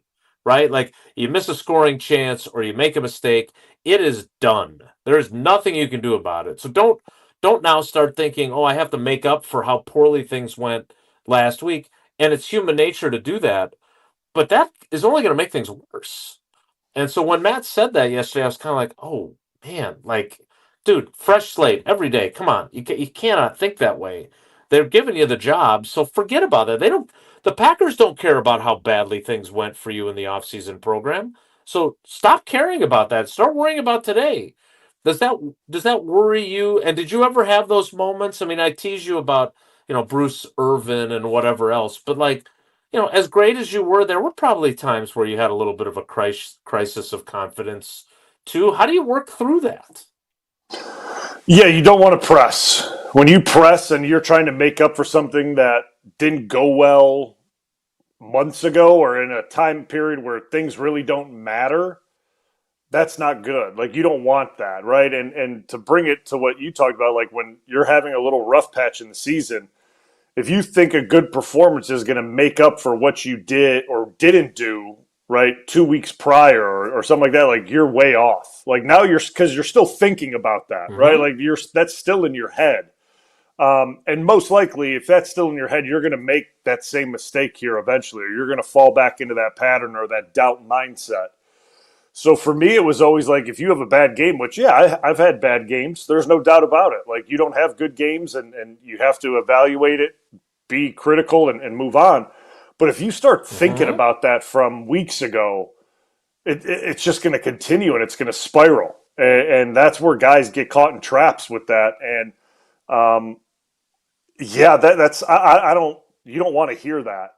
Someone needs to get with him and be like, listen, man, like, who cares what happened in OTAs? Like, literally nobody cares what happens in OTAs. Right. Like, it is the most insignificant portion of the season. Like, you just got to take this thing one day at a time and don't even worry about, like, I'm trying to go 8 for 8 today. Like, let's just worry about going like 6 for 8, 7 for 8. Like, if you try to press and be perfect, you're not going to be perfect. And that's just, and I think that's like almost any profession, right? Like, I truly believe that's like almost any profession, besides maybe being like a surgeon. If you're not perfect, that's probably not a good thing. Probably got to be. I killed this guy, but I just got to be better for the next patient. Yeah, like, I got my shakes out, so now I'll be good. That's probably the one occupation that I would want him to be perfect on all the time. We'll just say that. Okay. Besides that, I'm gonna need a commercial break. That is the funniest thing you have ever said on the radio. That was amazing. Yes. Just on to the next patient. Don't worry about the guy you killed. Next guy. All right. We need to hear from Tausch about UW Credit Union, and I want to talk to Bryan about the left tackle situation, because Steno did say some good things. They like what they've seen. He also said there's a lot to correct with Jordan Morgan, so that still is a work in progress, but there are encouraging signs. What is not encouraging is the fact that they do not have any idea who their backup left tackle is. I mean, he basically flat out admitted it. We'll hear that coming up after we hear from Tausch talking about UW Credit Union with Bryan Bulaga, our cousin sub of the day. It's Wilde and Tausch. You know, UW Credit Union, I say it all the time, it is here for every you, proudly serving Wisconsin for over 90 years. They're going to help you reach your financial goals. They are all across the state. They have a great app, easy to work, and it is a pleasure to be a partner and a member of UW Credit Union. Join today, like I did, at uwcu.org, insured by NCUA. Terms and conditions do apply. This is Wilde and Tausch, presented by Pella Windows and Doors of Wisconsin. Call today, 855-PELLA-WI, and online at PellaWI.com/radio.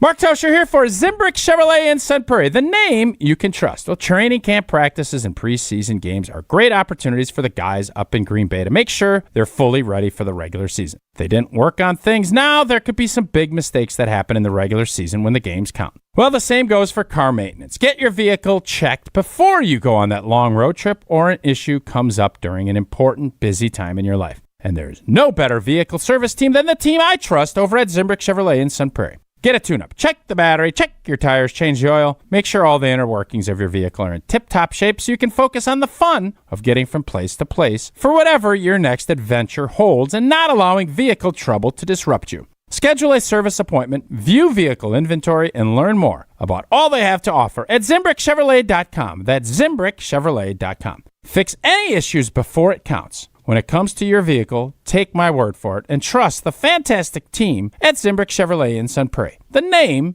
you can trust. The sound of summer is on ESPN Madison. Swing and a miss! He struck him out! Madison's home of the Brewers. Track! Wall! Bye! Baseball! Catch every Milwaukee Brewers game this season on 100.5 ESPN. Hit well, back, it is gone! Brewers baseball on ESPN Madison is presented by Hard Rock Casino Rockford and brought to you by Canopy Wealth Management and the Metro family of auto dealers. Bringing summer gatherings to the next level is just another thing we do at Celebrations Entertainment. Hi, it's Jeffrey. With rental items like sound equipment, photo booths, and even yard games, you can make your event the party that everyone talks about. Any event like graduation parties, block parties, or even a backyard barbecue can be elevated with fun, interactive items to make everyone ask, hey, how'd you pull this off? Just tell them celebrationsentertainment.com. That's celebrationsentertainment.com.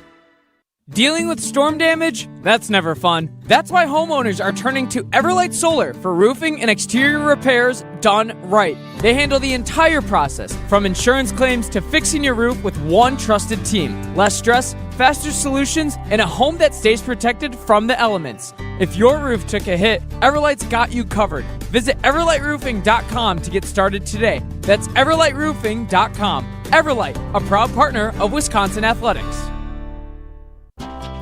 Running a business doesn't leave time to wait. You need answers and a banker who responds. At Starion Bank, you work directly with local decision makers who understand your business and act quickly.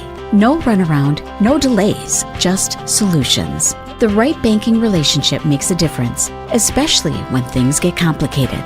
Starion Bank, built for the long game. Visit starionbank.com to get started today.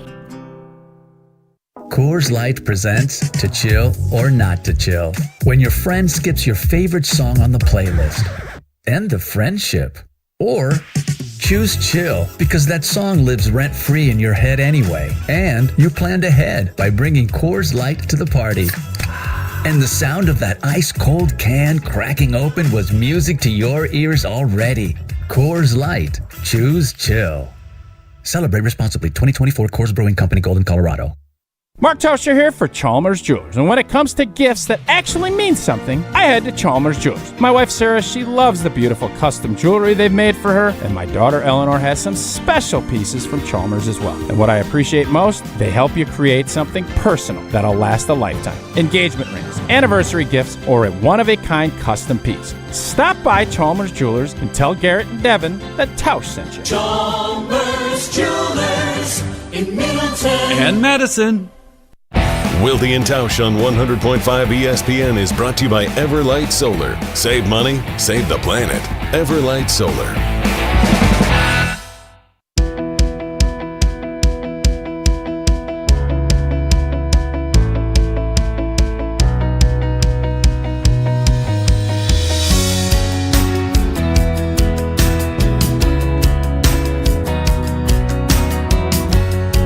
All right, Bryan.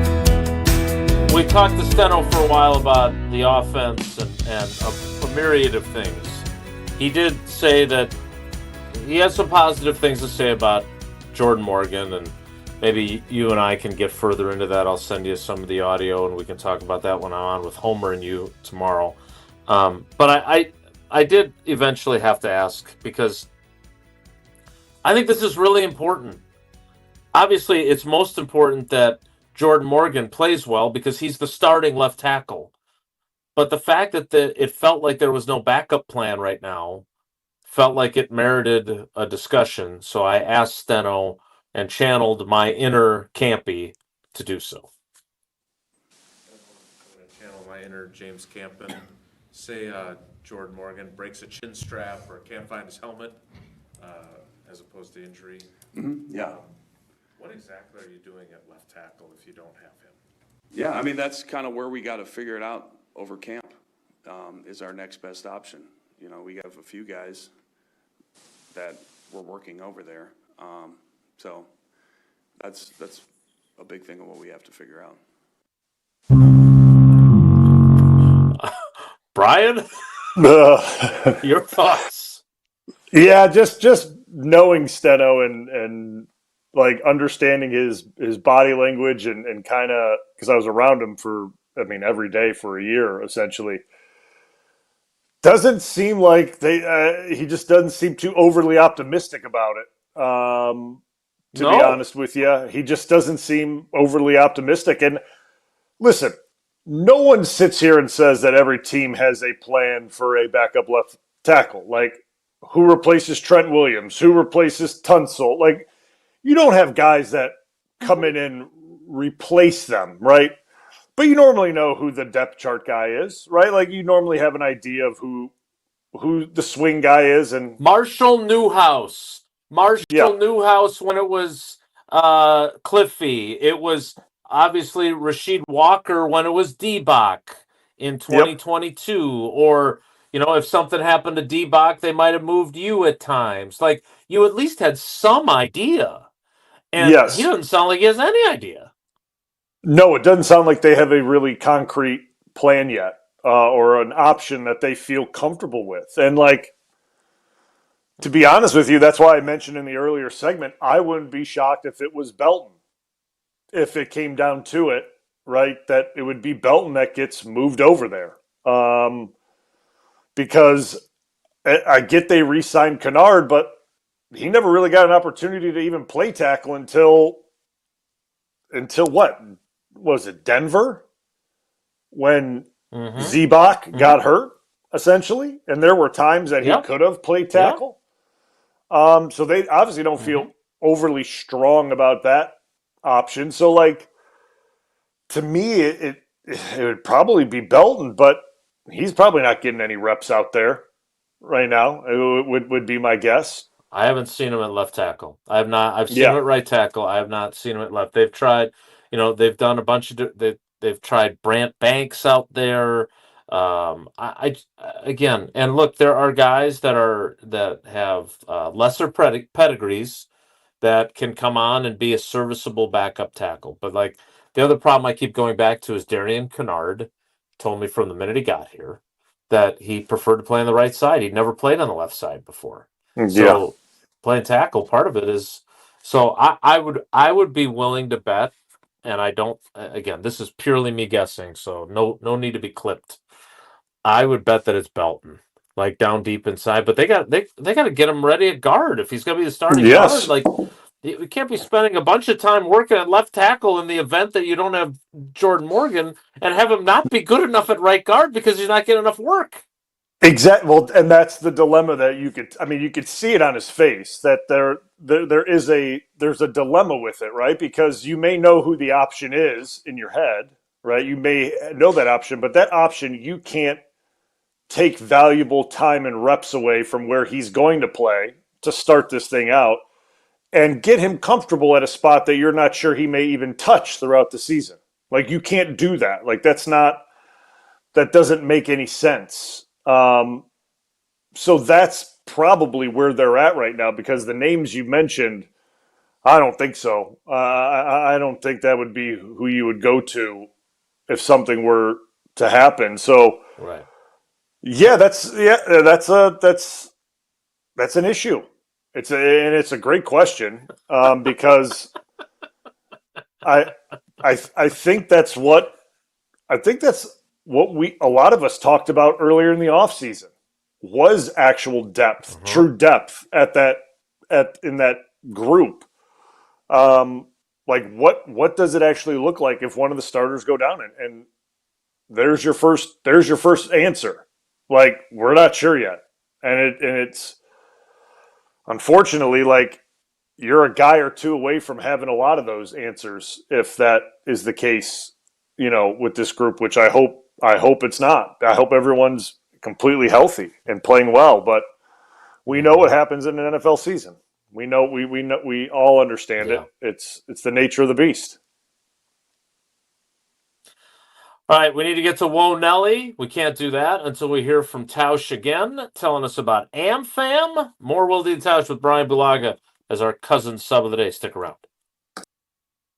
Sundays at Lambeau just got even better thanks to American Family Insurance. Enter the Dream Weekend Sweepstakes for your chance at the ultimate Packers game day experience. Winners score tickets to the November 15th game, a pregame tailgate in Titletown, a signed Jordan Love jersey, historical Packer tours, swag, and more. Your dream weekend is waiting. Don't miss it. No purchase is necessary. Enter by 11:59 Central Time on October 14th of 2026. See official rules and enter at amfam.com/Packers. This is Wilde and Tausch, driven by Zimbrick Chevrolet in Sun Prairie on 100.5 ESPN. See their full inventory at ZimbrickChevrolet.com. Tito's Handmade Vodka is America's favorite vodka for a reason. From the first legal distillery in Texas, Tito's is 6 times distilled till it's just right, and naturally gluten-free, making it a high-quality spirit that mixes with just about anything, from the smoothest martinis to the best Bloody Marys.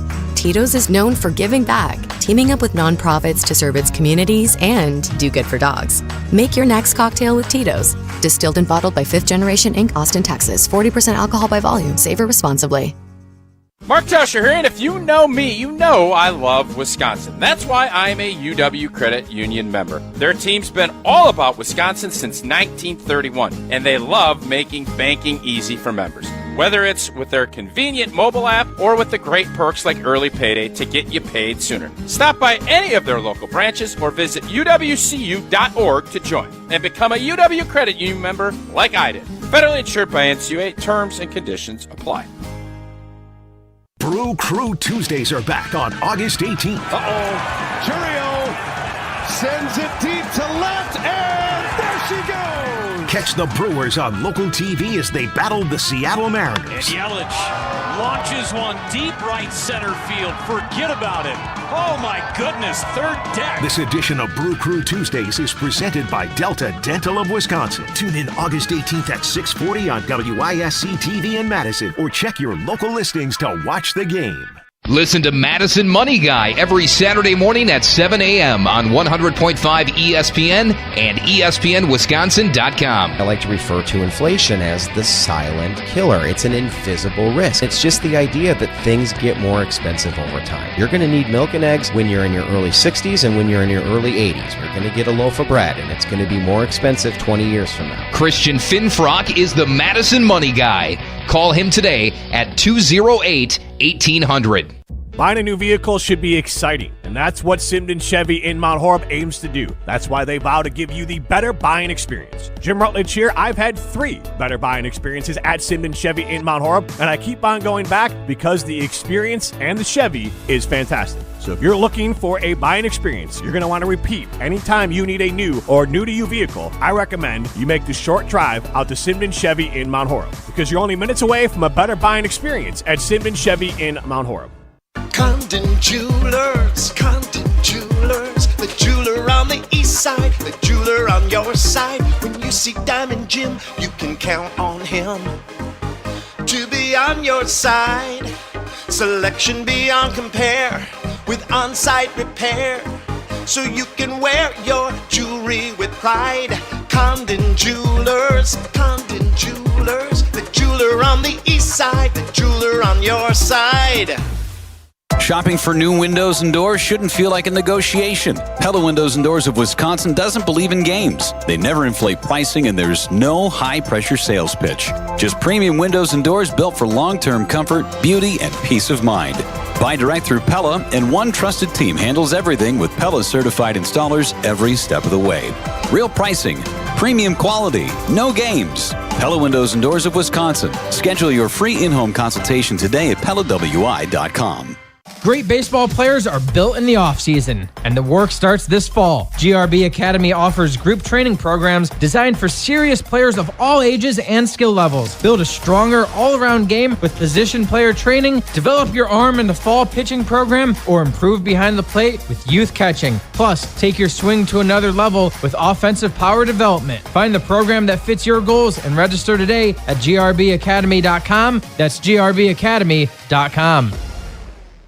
Should the Brewers have gone all in for Skubal? If you face Miz and Skubal in a series, the Brewers become a very, very difficult team to beat. I was hoping anybody but the Dodgers. React with us right here on the ESPN Wisconsin app and the ESPN Madison YouTube channel. Madison's home of the Brewers.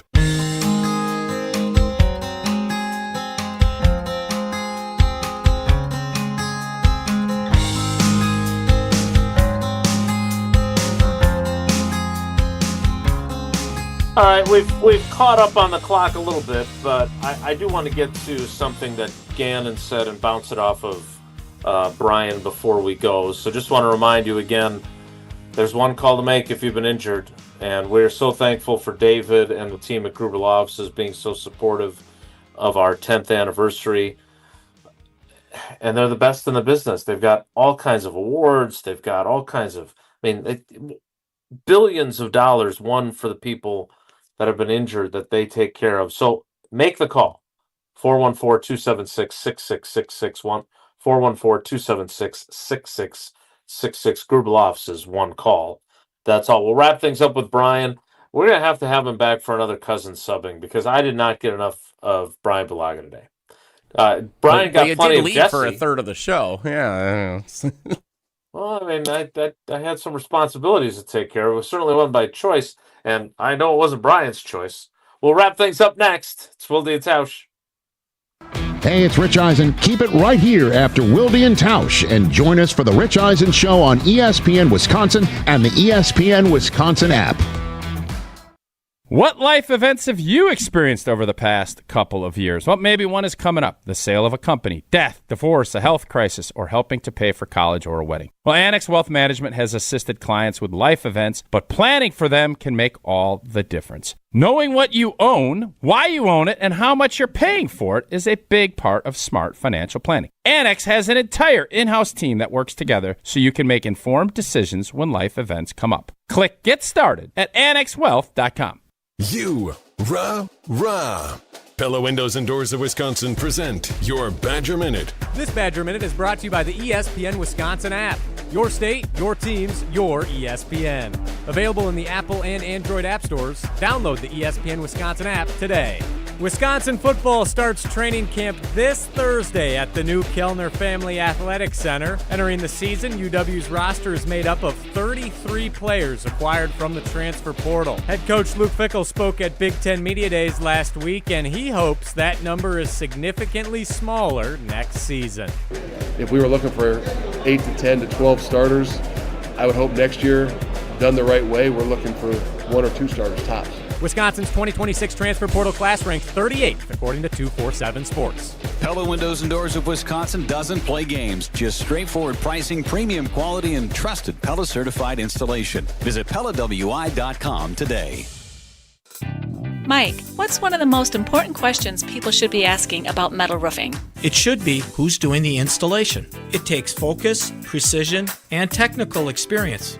We'll answer all your questions. After all, we are masters of metal roofing. I'm Mike. And Mary Sweda. Enjoy the long-lasting architectural strength and beauty of a Sweda metal roof. SWITA metalroofing.com. Sweda Metal Roofing, the last roof you'll ever need. Life moves fast. Your car should move with it. At Zimbrick Chevrolet, they've got a vehicle and payment options that fit every stage of your journey. Just graduated? Start smart in a Chevy Trax. Stylish, efficient, and budget-friendly. Growing your family? The Equinox gives you the space and versatility you need. And when life gets even bigger, the Traverse or Tahoe is ready for it all. Kids, carpools, and road trips. Visit them today in Sun Prairie or online at ZimbrickChevrolet.com. Zimbrick Chevrolet, the name you can trust.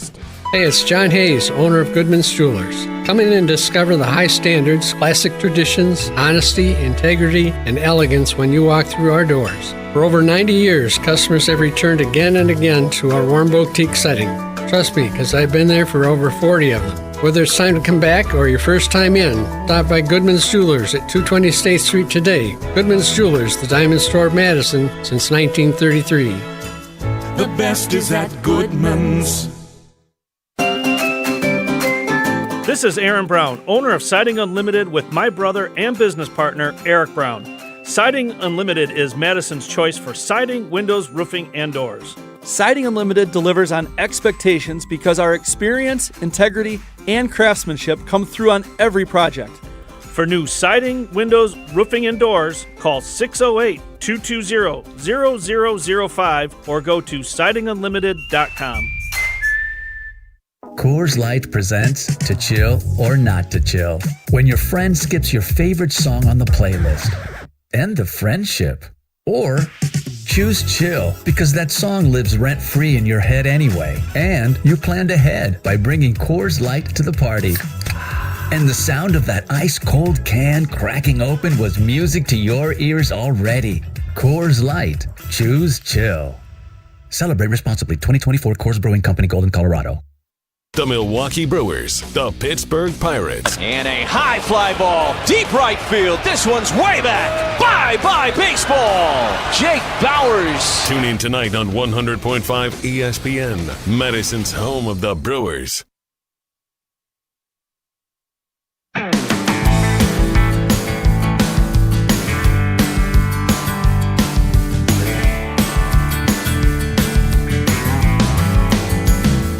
All right, Bryan, before we let you go, Jonathan Gannon was asked by Tom Silverstein about playing his defense in the preseason. Now, I'm old enough to remember when Dom got here in 2009, they blitzed the you-know-what out of opponents. And his reasoning was, hey, we got to see if our guys can do the stuff we're going to do. It doesn't sound like that's the way Gannon's leading. Is that smart? Yeah, I think that's fine. I mean, especially being a coordinator that hasn't been on the scene for a little bit, right? He was the head coach, and I get his tape with the Cardinals, but it's different personnel, it's different people, different offense that you're protecting compared to what Arizona's was, right? It's a whole different scenario. So, yeah, I would keep things close to the vest and be as plain Jane as you can with your guys getting in the work and the calls that they need. Well, you certainly were not plain Jane today, and the surgeon joke will live in social media infamy. That's it for us today. Thanks to Bryan Bulaga, thanks to Homer, and thanks to you for coming along for the ride with us. Have a great day, everybody. Take care. Be good. Miss any of today's episode of Wilde and Tausch, presented by Pella Windows and Doors of Wisconsin? Commercial-free full show podcasts are available free on the ESPN